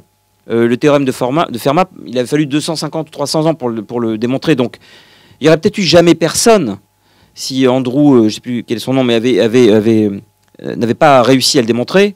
Virtuellement, l'intelligence humaine aurait peut-être trouvé à s'incarner dans quelqu'un qui aurait fini par démontrer ce théorème un jour. Ou pas, mais virtuellement, oui. Car un homme inchangé n'est pas tout à fait un homme, finalement, nous disent Heidegger et Peggy. Ou du moins, c'est un homme sans existence. C'est un homme qui ne sort pas de lui-même, qui ne saurait s'extraire de ce qu'il est, au service entêté, buté, d'une conclusion à entériner, d'un résultat à satisfaire, d'une opération à effectuer.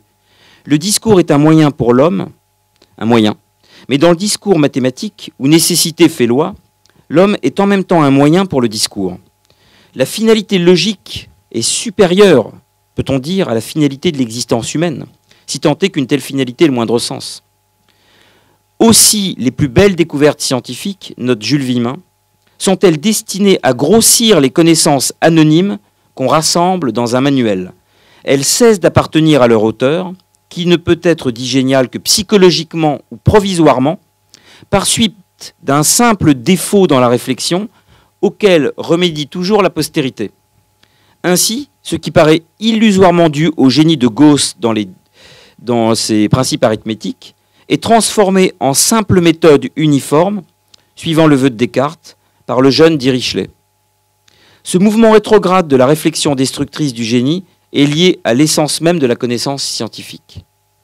Un poème génial ne sera jamais ni contredit, ni amélioré, ni infirmé, ni confirmé par un autre génie.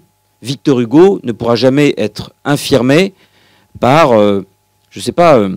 par René Char, par exemple.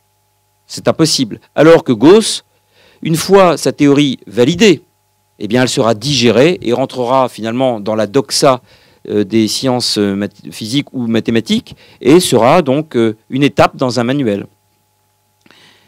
Et on pourra la confirmer ou l'infirmer.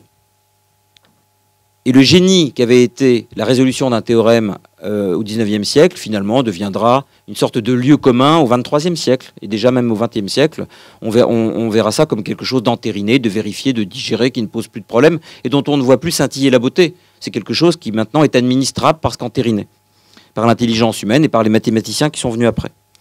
Le génie des mathématiques appartient aux mathématiques. Le raisonnement de l'algèbre est une prouesse qui fait partie de l'algèbre et constitue l'algèbre.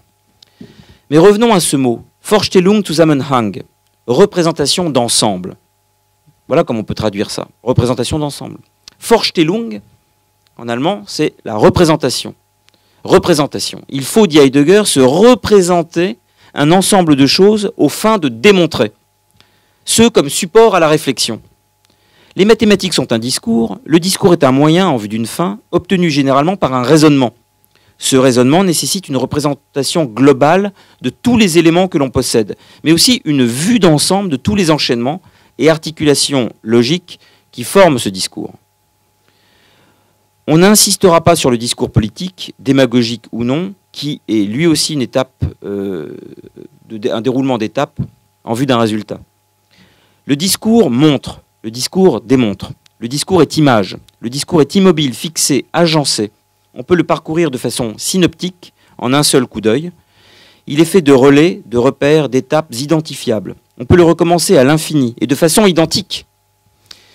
Le discours est visible. Victor Hugo ne peut pas recommencer un poème. Si vous voulez, Victor Hugo écrit son poème le plus fulgurant ou sa pièce de théâtre. Prenons un chef-d'œuvre, sa pièce de théâtre, Mangeront-ils ? Petite pièce de théâtre que je vous recommande dans son Théâtre en liberté. 15 jours plus tard, vous demandez à Victor Hugo de réécrire Mangeront-ils, malgré son génie et sa mémoire phénoménale, il en est incapable. Soit il va écrire la même pièce, mais aucun des vers ne sera le même que dans la version précédente. D'ailleurs, Claudel a réécrit Tête d'or à 40 ans d'intervalle.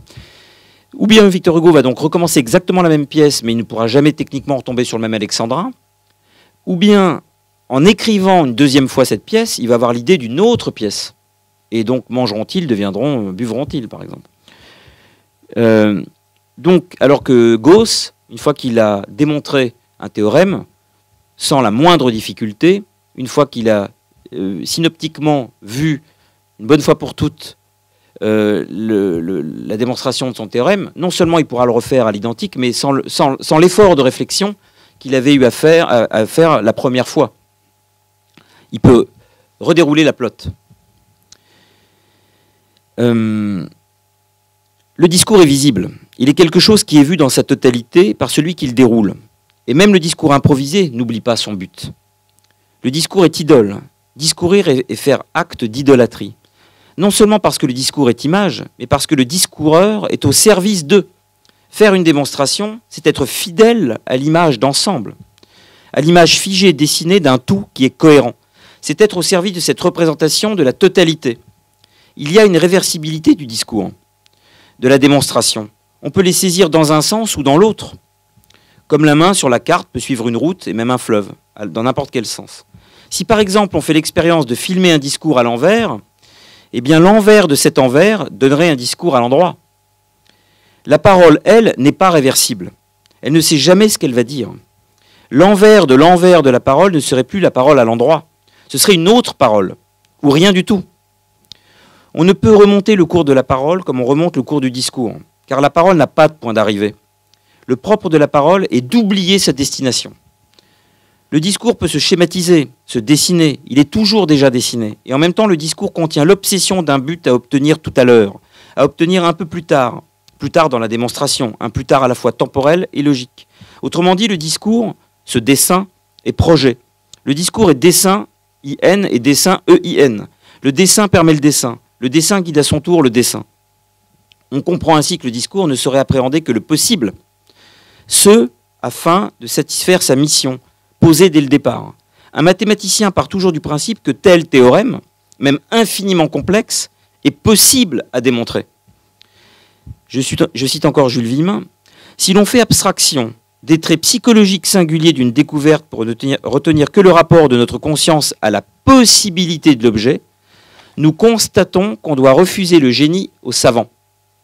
En effet, en droit, une œuvre scientifique fait toujours apercevoir les règles, parfois cachées à l'inventeur, qui l'ont rendu possible.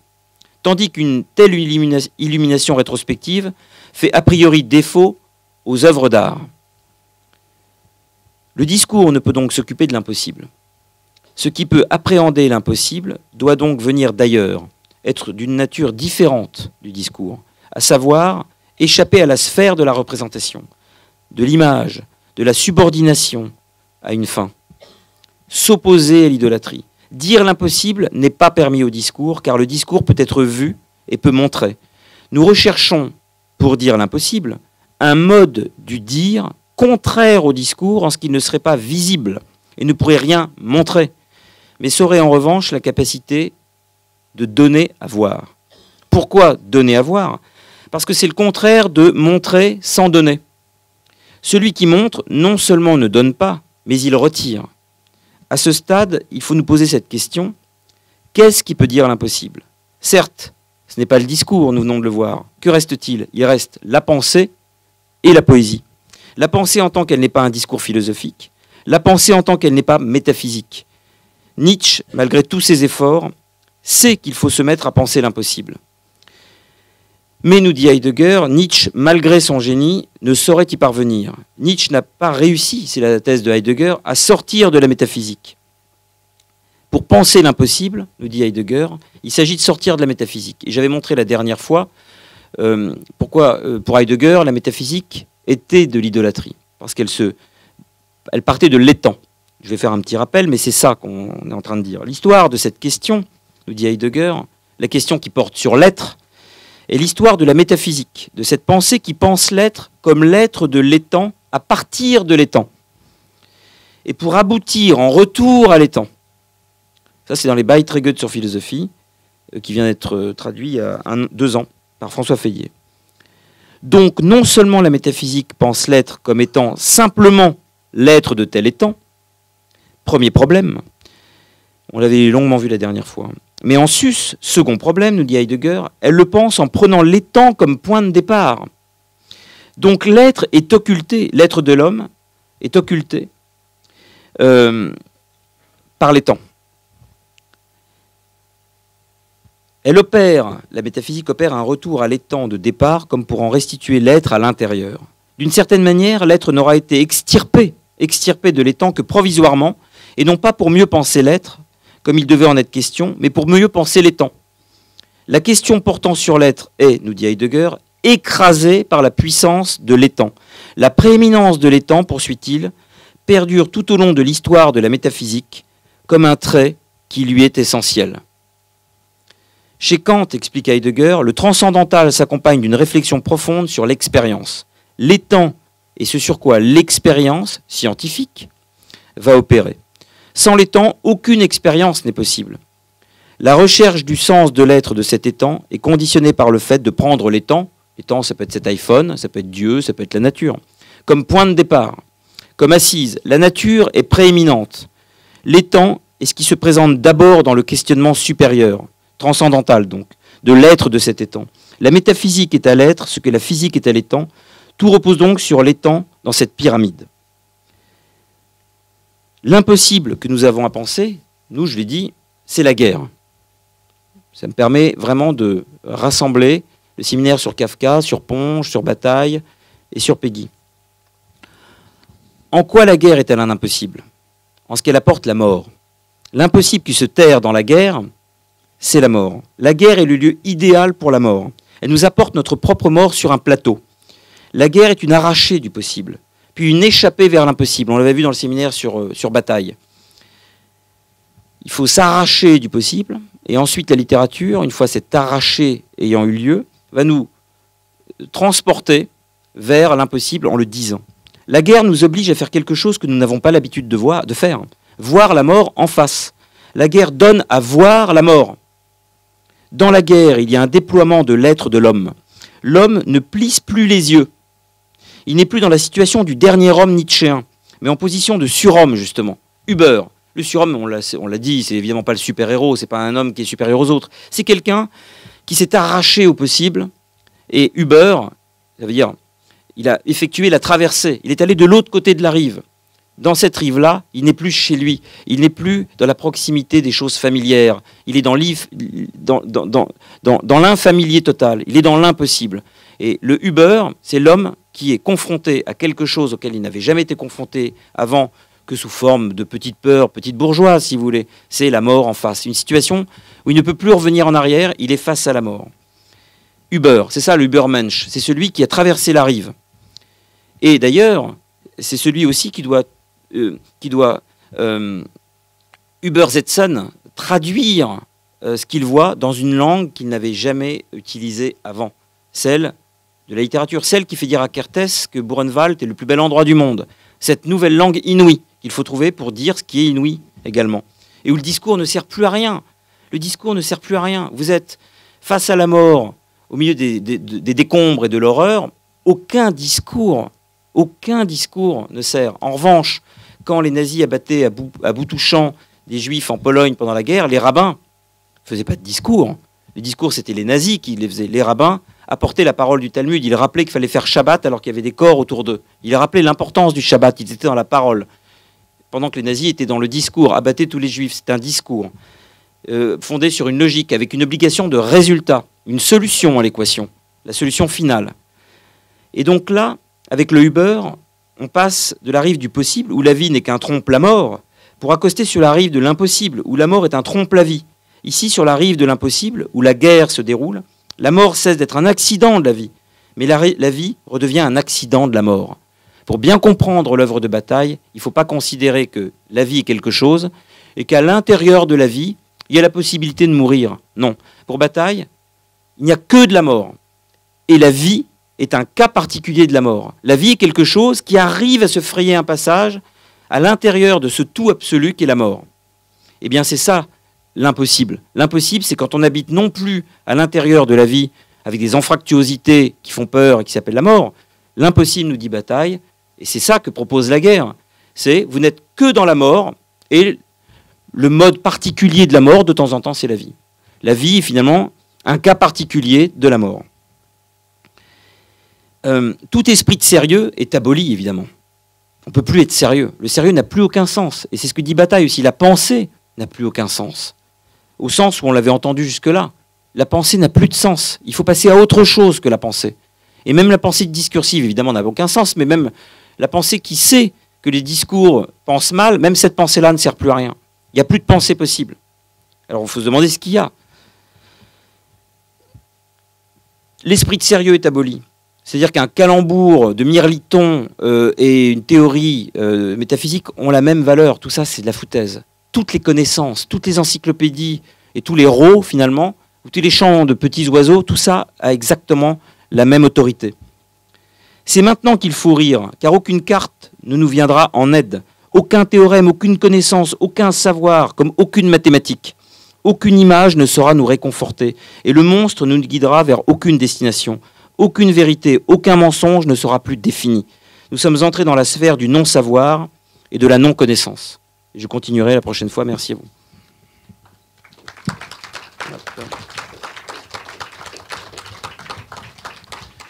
S'il y a une ou deux questions, je veux bien répondre ou discuter avec vous. J'ai pas de réponse. Jacques. Merci beaucoup. C'était brillantissime comme d'habitude. Avant ma question, j'ai une blague. Ça va nous détendre un peu. Oui. Sur le discours des rabbins qui rappelle l'importance du Shabbat. C'est un rabbin qui rentre chez lui et il trouve sa femme au lit avec un de ses copains. Et il lui dit simplement Sarah, c'est pas bien du tout ce que tu fais là. Si tu continues, tu vas te mettre à fumer au moment du Shabbat. La même chose. Bon, ma question était quand Imre Kertész dit, enfin, j'ai pas bien compris peut-être si c'est vous qui le dites à travers l'œuvre d'Imre Kertész ou si... Non, c'est dans Être sans destin. Qu'il est 100% écrivain. Je veux dire, mon petit problème est comment ce cerveau peut se dire 100% écrivain comme s'il faisait abstraction du fait qu'il a été réellement témoin des camps de la mort. Voilà ma question, simple. En fait, il a écrit, il a commencé... Alors déjà, je fais référence à plusieurs choses en même temps. Imre Kertész est un romancier hongrois, je répète, je le dis pour ceux qui ne connaîtraient pas bien, ou pas du tout, qui a eu le prix Nobel de littérature en 2002. Prix Nobel hongrois, juif, déporté, et qui a connu successivement les camps de Buchenwald et d'Auschwitz. Il a donc essayé de trouver une forme pour dire son expérience concentrationnaire. Pendant des années, il n'a pas trouvé. Il avait lu Primo Levi, et selon ses dires, et là on est dans des livres de Kertész qui sont différents d'Être sans destin, son journal intime, et dont le dernier, c'est pas son journal intime, mais l'auberge ultime vient de sortir, c'est un mélange de notes et de journal intime. Son journal intime et un recueil d'articles qui s'appelle L'Holocauste comme culture. Kertész dit « Mon problème est le suivant. C'est qu'en lisant Primo Levi, il n'aime pas trop Primo Levi, bon, mais ils ont le droit. Hein, il ne retrouvait pas ce qu'il avait vécu. Il ne le trouvait pas. Il trouvait que c'était un témoignage et non pas une manière d'universaliser l'expérience. Il disait en fait, Primo Levi, en étant témoin, nous empêche une chose dont nous empêchent les images également, on est exclu. Ça n'arrive qu'aux autres. Ça n'arrive qu'aux autres. Et on se dit, je suis bien content que ça ne m'est pas arrivé. En gros, de manière abstraite, on voit bien que ça concerne l'humanité, on voit bien que c'est une catastrophe historique irrémédiable, mais il manque, selon Kertész, une dimension qui est la dimension de l'universel. Comment faire en sorte que la texture de ce que j'ai vécu et la texture de la littérature peuvent presque se ne faire qu'un. Comment dire l'effroi? Et pendant des années, donc il a commencé son livre à la fin des années 60, il est sorti en 1975, donc 30 ans après les faits, alors que Primo Levi, à la sortie des camps, il essaye de dire, et il ne faut absolument pas jeter la pierre à Primo Levi, bien sûr, parce que d'abord, il était un des premiers, il a essayé, encore sous le choc, de dire ce qu'il avait vécu, mais Kertész dit, il ne l'a pas dit, il a seulement témoigné. Ce n'est pas la même chose. Donc, pendant des années, Kertész cherche un moyen qui ne soit pas celui du discours, du témoin, parce que le témoin, si vous voulez, un témoin dans un tribunal, qu'est-ce qu'on demande à un témoin? On demande d'apporter des preuves.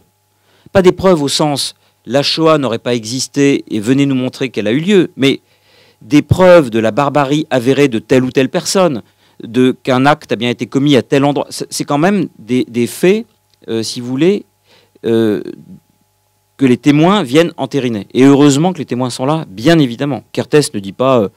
simplement, Kertész dit quelque chose qui est intellectuellement recevable. Il dit, le problème du témoignage est que un témoignage s'exposera toujours à un contre-témoignage, puisqu'une preuve apporte une contre-preuve. On peut très bien infirmer un discours. Puisque le discours possède quasiment une structure, on peut le déstructurer. La science, et c'est pour ça que tout à l'heure je vous ai lu ce petit passage de Péguy où il mélangeait la politique et la science, il disait que finalement aujourd'hui la justice était greffée sur une méthodologie scientifique. C'est le problème du témoin. Kertész a la prémonition qu'un jour les révisionnistes viendront avec 3 experts en chimie, 2 experts en sciences physiques et 3 statisticiens, nous prouver, et ça a commencé depuis maintenant 50 ans, il y a des études révisionnistes où des types essayent scientifiquement, et c'est ça le drame, de nous prouver que l'extermination n'a pas pu avoir lieu parce que telle molécule de carbone, machin, etc., telle trace. Et vous voyez quand même que la science essaye de pirater les discours. Donc Kertész, qui n'a rien ad hominem contre les témoins, nous dit il faut trouver une forme que personne ne peut abîmer pour dire la Shoah, que personne ne pourra venir contredire, comme tout à l'heure je vous ai donné l'exemple d'un poème de Hugo qui ne pourra pas être détruit par un poème de René Char. Comme, nous dit Kertész, je connais bien les hommes et qu'un jour on doutera de la Shoah, et on est dedans aujourd'hui. Il y a des gens qui s'amusent à en douter toute la journée. Il y a des écoles où si vous enseignez la Shoah, on vous rit au nez. Les gens vous disent c'est de la science-fiction. Il y a des jeunes qui n'y croient pas. Kertész a la prémonition de ça dès les années 70, et il se dit, si les témoins seuls ont la parole, viendront des contre-témoins de tous les âges, nous prouver par A plus B que cette chose n'a jamais eu lieu. Et c'est très grave. Il se dit, il reste les images. Mais les images, il y a 2 problèmes. D'abord, on pourra nous dire qu'elles ont été truquées, et aujourd'hui, on peut fabriquer n'importe quelle image de 1912, techniquement. Et il nous dit aussi, le problème des images, c'est qu'elles ne sont pas fidèles à ce que j'ai vécu.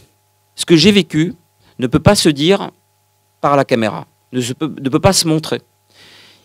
C'est un choc tel que l'image empêche d'imaginer la profondeur de l'horreur. Alors ce sont des images qui peuvent traumatiser, ce sont des images qui peuvent étonner. Mais passer cet étonnement, l'être même de ce que j'ai vécu, je ne peux pas le transmettre.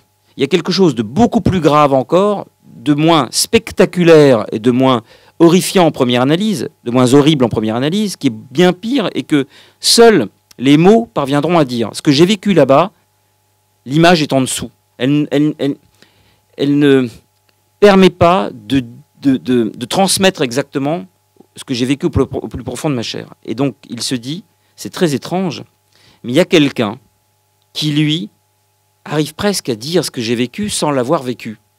C'est Kafka.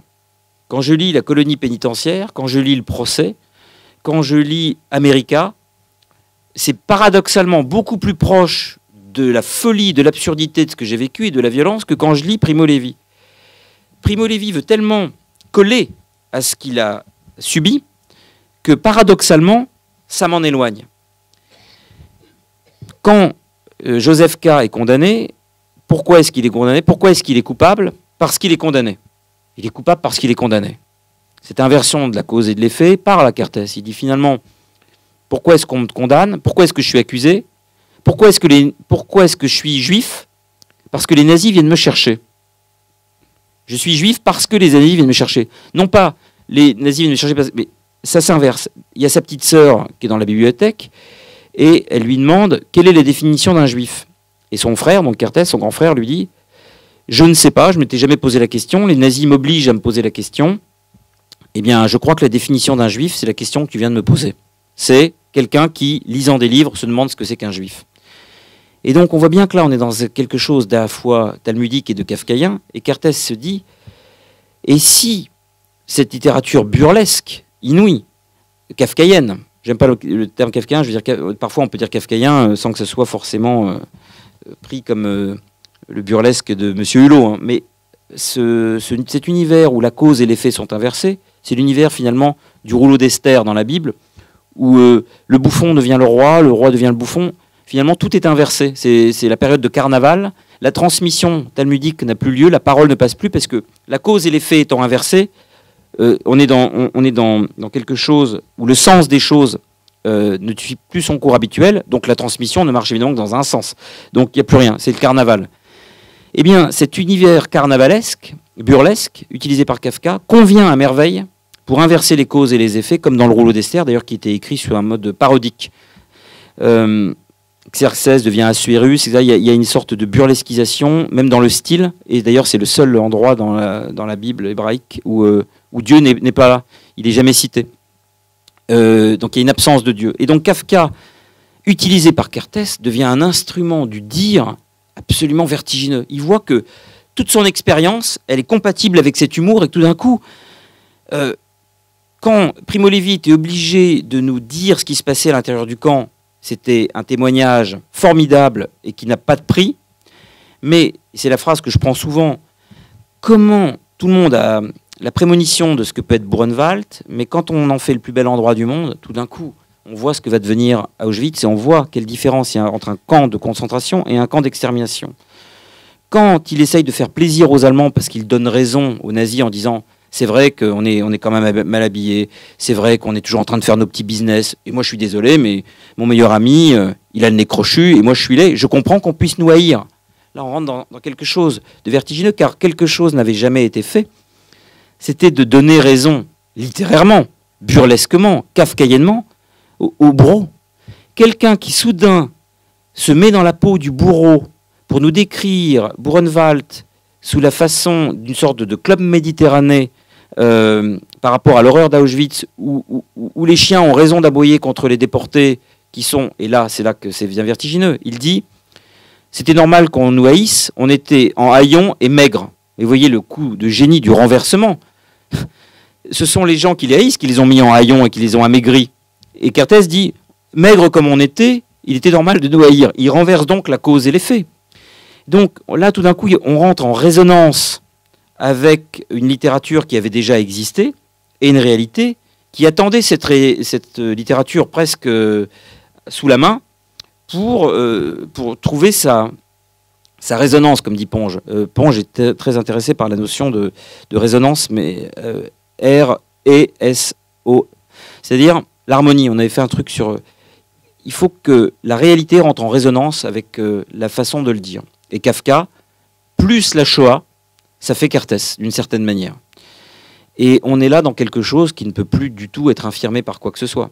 Et en plus, il va plus loin, Kertész, il dit il faut fonder un mythe sur l'Holocauste, un mythe, c'est-à-dire l'équivalent d'Homère, de l'Iliade et de l'Odyssée. Car le jour où on pourra chanter la Shoah, sous la forme d'un texte qu'on pourra apprendre par cœur, parce que si quelqu'un le brûle, si quelqu'un le détruit, on aura toujours la capacité de l'apprendre par cœur et de le transmettre, alors que des images de l'époque, une fois qu'elles sont brûlées, les images, même numérisées, il suffit qu'elles soient piratées, et la transmission, c'est impossible. Un texte ne mourra jamais, il y aura toujours quelqu'un pour l'apprendre par cœur, c'est ce qu'ont fait les rabbins avec le Talmud. Étant donné, c'est Fahrenheit 451, film génial, il faut tuer les gens pour que les livres disparaissent, parce que les gens sont devenus des livres.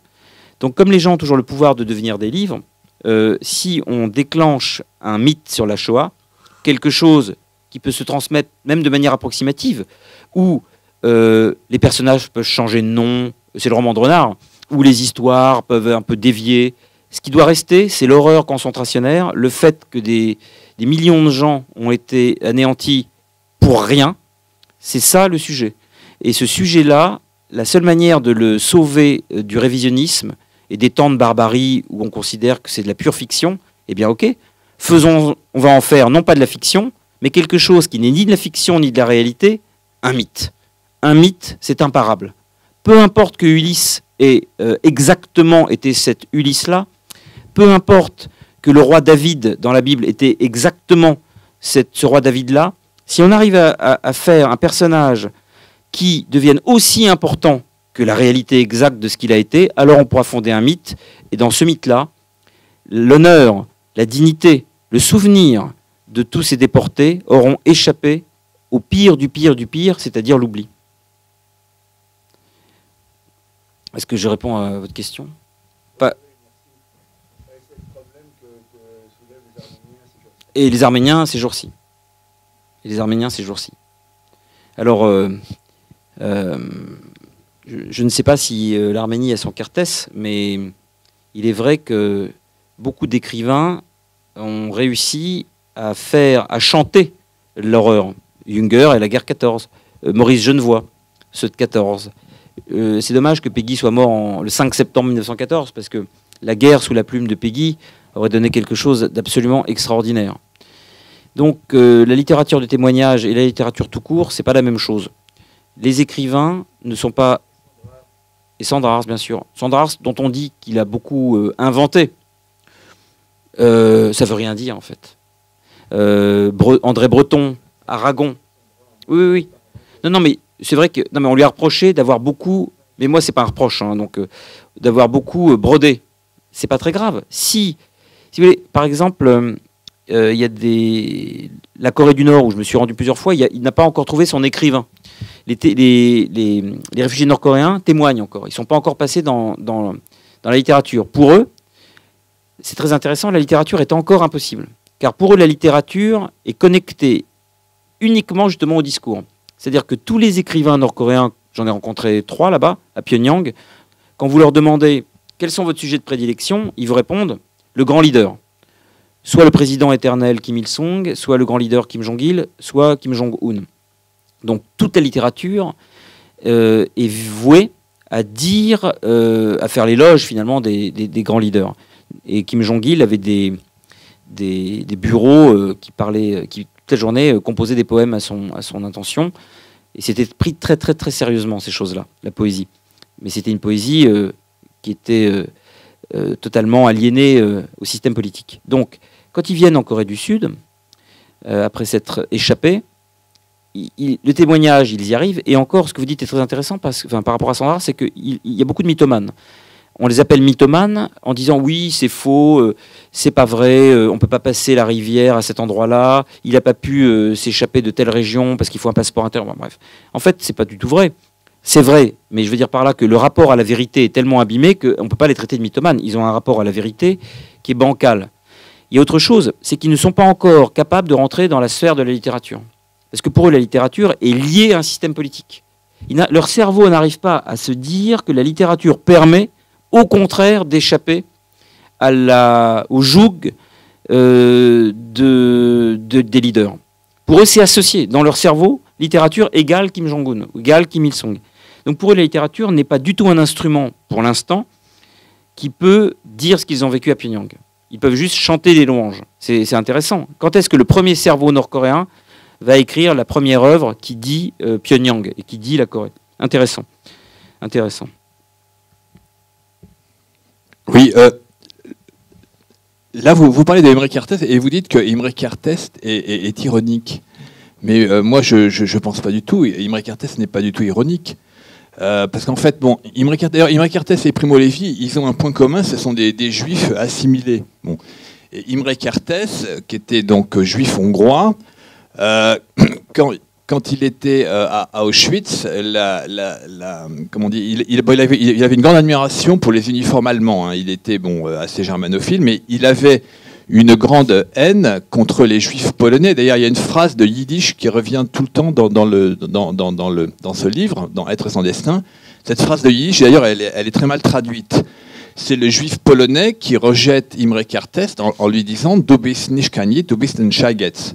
Alors le mot Scheigetz, d'ailleurs, il est très mal traduit. Il est traduit par tuer un juif assimilé. Non, Scheigetz, c'est un mot qui est qui est très péjoratif et qui dit tu es une merde. Et d'ailleurs, quand il est interviewé à la sortie d'Auschwitz, Imre Kertész, et ça c'est très dérangeant, il dit qu'il a la haine, mais il n'a pas la haine du peuple allemand. D'ailleurs, il était assez germanophile. Il a la haine des juifs polonais. Bon, quant à Primo Levi, lui, il n'avait pas beaucoup de soucis à se faire. Bon, Primo Levi, c'était un juif italien qui a été arrêté au titre de la résistance. Donc il ne rentre pas dans les statistiques de la Shoah. Et d'ailleurs, s'il n'avait pas été juif, il aurait été fusillé immédiatement. Bon, il a été livré aux Allemands, mais il n'avait pas beaucoup de soucis à se faire, car il était Herr Doktor, et il avait un doctorat en chimie. Donc c'était ce qu'on appelait un juif socialement utile. Donc son séjour à Auschwitz, il n'avait vraiment pas beaucoup de soucis à se faire. Je vous laisse responsable de l'expression de ne pas avoir beaucoup de soucis à se faire quand on est à Auschwitz. De ne pas avoir beaucoup de soucis à se faire. Il était Herr Doktor en chimie, et d'ailleurs il écrit très bien. Je veux dire, il n'a pas eu de soucis à se faire, mais enfin, vous confondez le fait... Il allait au travail tous les jours, dans son bureau. Soit je me mets en colère, soit je garde mon calme. Donc je vais garder mon calme, parce que ce que je viens d'entendre n'est pas acceptable, si vous voulez, intellectuellement. N'est pas acceptable. Si vous voulez, vous confondez le fait que Primo Levi a eu l'intelligence, a eu la capacité, peut-être par sa culture, peut-être parce qu'il connaissait des mots d'allemand, peut-être parce qu'il a réussi à survivre en ayant une sorte de forme d'intuition, de survie sociale, à ne pas être anéanti tous les jours à Auschwitz. Mais ce que raconte Primo Levi, c'est que chaque jour qui passe est le jour de sa mort. Et le jour de sa mort qui est différé le plus possible. Et que le jour de sa mort différé le plus possible devient peu à peu le quart d'heure de sa mort, puis la minute de sa mort. Donc, tout aussi agréable à vos yeux soit son séjour à Auschwitz, je peux vous dire qu'il était là-bas prévu que, comme n'importe qui d'autre, au nom du fait qu'il soit juif, il périsse à chaque instant. Et ce n'est pas parce qu'il a eu peut-être plus de chance que d'autres, plus de volonté, plus d'acharnement, plus aussi peut-être on le sait, de culture, et que la culture à Auschwitz était un moyen de survie, puisque chaque petite particularité que vous aviez valait de l'or, valait 1 milliard de dollars. Le fait d'avoir vu un tableau de Van Gogh dans sa vie a sauvé des vies, puisque les gens arrivaient, et Jacques Bergier le raconte très bien, il dit qu'en camp, le fait de se concentrer sur un tableau qu'il avait vu au Louvre pendant 4 heures pouvait lui permettre de survivre 15 jours de plus. Mais ne confondez pas, s'il vous plaît, le fait que quelqu'un ait réussi à survivre avec le fait qu'il était installé dans le confort. Ne confondez pas le fait que quelqu'un soit un survivant avec le fait qu'il était à Auschwitz considéré comme un chanceux. Vraiment, merci. Il a un point commun avec Kertész, c'est qu'il décrit notamment, il décrit, il y a une scène d'ailleurs qui est commandée par Jean-Claude Milner. Il décrit une scène où effectivement, qui lui semble complètement surréaliste, où il voit effectivement un juif polonais qui remercie bruyamment le Seigneur de ne pas avoir été sélectionné, alors que dans la couchette qui est au-dessus, vous avez un juif grec, qu'est-ce que vous essayez de me dire, un juif de Salonique, si vous voulez, qui lui va être sélectionné. Voilà. À défaut de tenue, je vous demanderai d'avoir un peu de retenue. Merci, monsieur. J'ai plus envie de... Là, je suis désolé, parce que là, je ne comprends pas ce que vous essayez de me dire. Ça me semble, très honnêtement, un galimatia de propos douteux, parce qu'on ne peut pas, si vous voulez, dire de quelqu'un qui a réussi, qui est parvenu à survivre à la barbarie, qu'il n'a passé qu'un séjour. C'était pas un séjour, il a séjourné parmi les morts et dans la mort, et il se trouve qu'il a survécu, et le fait qu'il ait survécu ne doit pas rétrospectivement faire de lui un privilégié. Je veux dire, si ce que vous dites est vrai, Primo Levi, à l'heure où je vous parle, serait sur un yacht avec des putes, et non pas mort depuis 1987. Il est mort le jour où il est rentré à Auschwitz. Il est mort le jour où il a été arrêté. Et toute la vie qu'il a eue après avait plus à voir avec la mort qu'avec l'existence humaine, avec une existence humaine digne de ce nom. Donc je suis désolé de m'énerver, mais pour moi, Primo Levi est mort à l'entrée du camp, non pas à la sortie, à l'entrée du camp. Et ce qu'il a vu, ce qu'il a entendu, ce qu'il a subi et ce qu'il est obligé de dire après, on fait de lui un mort vivant comme sont tous ceux qui en sont sortis, et bien souvent leurs descendants. Et je fais 4 ans de séminaire pour entendre ça. J'avoue qu'en plus, vous venez très souvent, je suis énervé, je suis choqué, je suis déçu, et surtout, excusez-moi de vous dire ça, parce que je n'ai pas envie de m'énerver ce matin, vraiment, je vous plains. La mort serait-elle l'étang et la vie serait l'être? Non, mais... Non. Pardon? La mort serait-elle l'étang et la vie serait l'être? Non, non. L'étang est... Non, j'ai pas dit ça. Non, non, non, non. Je suis désolé. Non, non, non, non, mais la mort... il y a, si vous voulez... C'est un accident de l'étang. Non, non, non, non. Heidegger dit qu'il y a un étang. À partir de cet étang, les métaphysiciens ont essayé de comprendre l'être d'un étang. Par exemple, vous avez un arbre. Pour comprendre l'être de l'arbre, beaucoup de philosophes sont partis de l'arbre lui-même. C'est-à-dire que les scientifiques essayent de savoir ce qu'il y a dans l'arbre pour penser, pour généraliser la notion d'arbre. Heidegger nous dit, tant qu'on considérera qu'il faut partir de l'objet pour être capable de le penser, on fera de la métaphysique parce qu'on va se laisser influencer par le point de départ, si vous voulez. Et on va vouloir arriver à une forme d'être qui est la généralisation, si vous voulez, le stade supérieur d'un étang. Pour penser ce verre d'eau, il va falloir que je passe de la représentation du verre d'eau, de ce qu'il est réellement, pour essayer d'avoir une version abstraite, générale, etc. Et il dit, ça c'est de la métaphysique, c'est pas du tout comme ça qu'il faut faire. Il faut directement ne pas considérer que l'être est quelque chose qui doit être... la compréhension de l'être ne doit pas être quelque chose d'ascensionnel, de l'étang vers l'être. On va penser l'être tout de suite, et puis, quitte à redescendre, mais on ne va pas faire ce qu'ont fait les métaphysiciens et les scientifiques, etc. Les poètes, eux, vont directement trouver ce qui, dans le vers, dans la guerre, dans la mort, concerne toutes les morts, concerne toutes les guerres, l'expérience intérieure. Tout va être partageable, universalisable, parce qu'on va se dire « Ah oui, c'est ça !» J'y étais, là j'y suis. Et à chaque fois qu'on va lire, on va y être encore. Et on se dit finalement que cette manière de passer, d'aller de l'étang vers l'être, c'est quasiment une ascension mystique. Heidegger parlait quasiment de dire que c'était une manière presque chrétienne de faire de la philosophie. C'est-à-dire une sorte d'élévation. On passe de quelque chose de prégnant à quelque chose qui est éthéré, supérieur, une sorte d'élévation, que l'être serait dans le ciel un peu, alors du coup comme une sorte de Dieu, que l'être du verre serait l'équivalent de Dieu pour le verre, quoi. Et il dit que c'est pas comme ça qu'il faut... ça c'est encore trop scientifique, c'est encore trop métaphysique, et qu'il faut essayer de trouver directement en rentrant dans l'être du verre, par plein de manières différentes, dont la poésie, pour nous révéler immédiatement ce que l'être a de plus universel, et non pas simplement de supérieur ou de général. Si on passe de l'être à l'étang, on fait que généraliser l'étang, et la généralisation, c'est pas la même chose que l'universalisation. Et c'est pourquoi Heidegger est très critique contre la technologie, la science, la logique. Il a dit « les mathématiques ne pensent pas ». Ça ne veut pas dire qu'il a des choses contre les mathématiques. Il dit que la pensée, c'est justement éviter ce mouvement ascensionnel de l'étang vers l'être. Il dit la pensée, ça devrait permettre tout de suite de questionner l'être directement. Et c'est ce que fait Francis Ponge. Francis Ponge, il tourne à l'infini autour d'un objet jusqu'à essayer de percer son mystère, de percer son être, en le faisant ne pas ressembler à lui-même. L'huître, c'est comme un galet, tac, tout de suite, il est dans le galet. Et donc, il essaye, comme je disais tout à l'heure, le témoignage nous permettait pas l'image nous permettait pas de rentrer directement dans l'être des choses parce que elle fait obstacle. Et bien là, nous dit Heidegger, l'étang fait parfois obstacle à l'être de cet étang.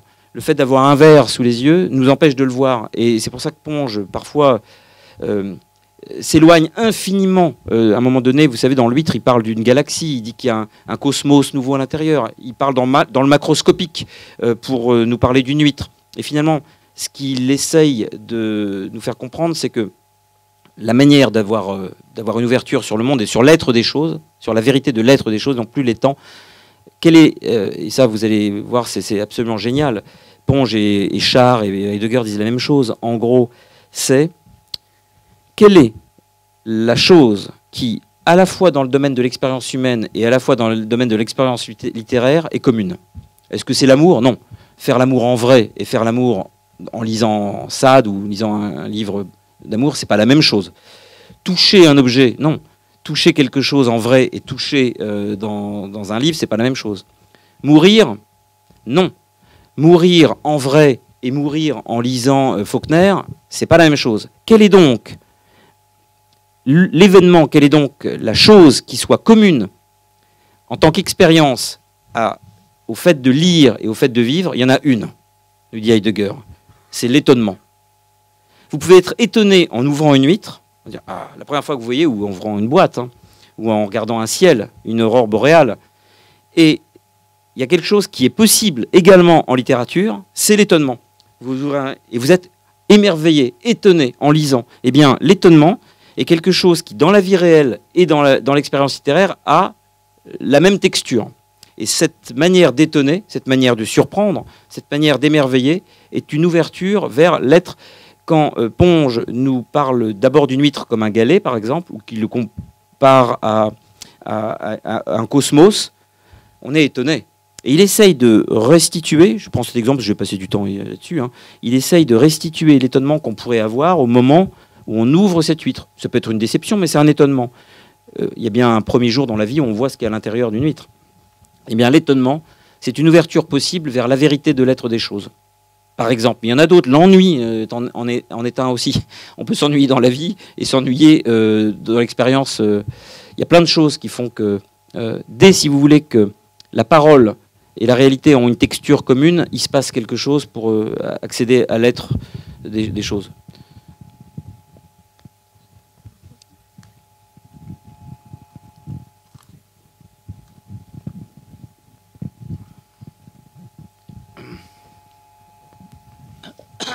Peut-être une dernière chose pour terminer ce séminaire par une note plaisante.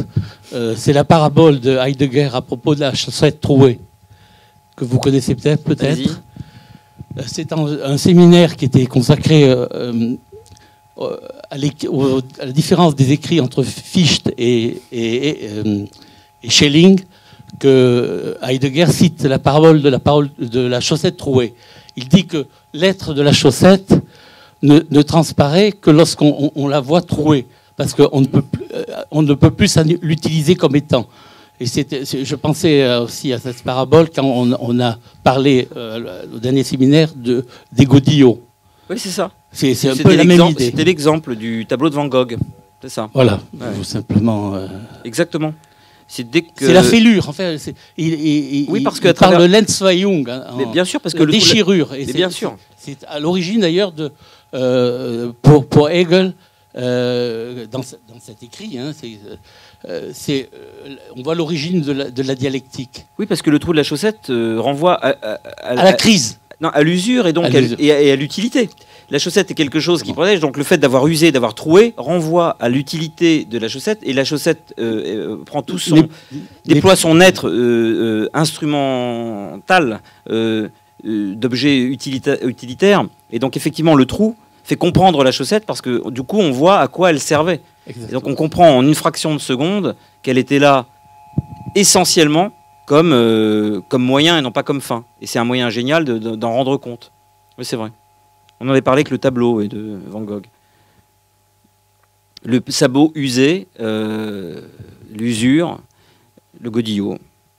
Eh bien, merci. Merci à vous.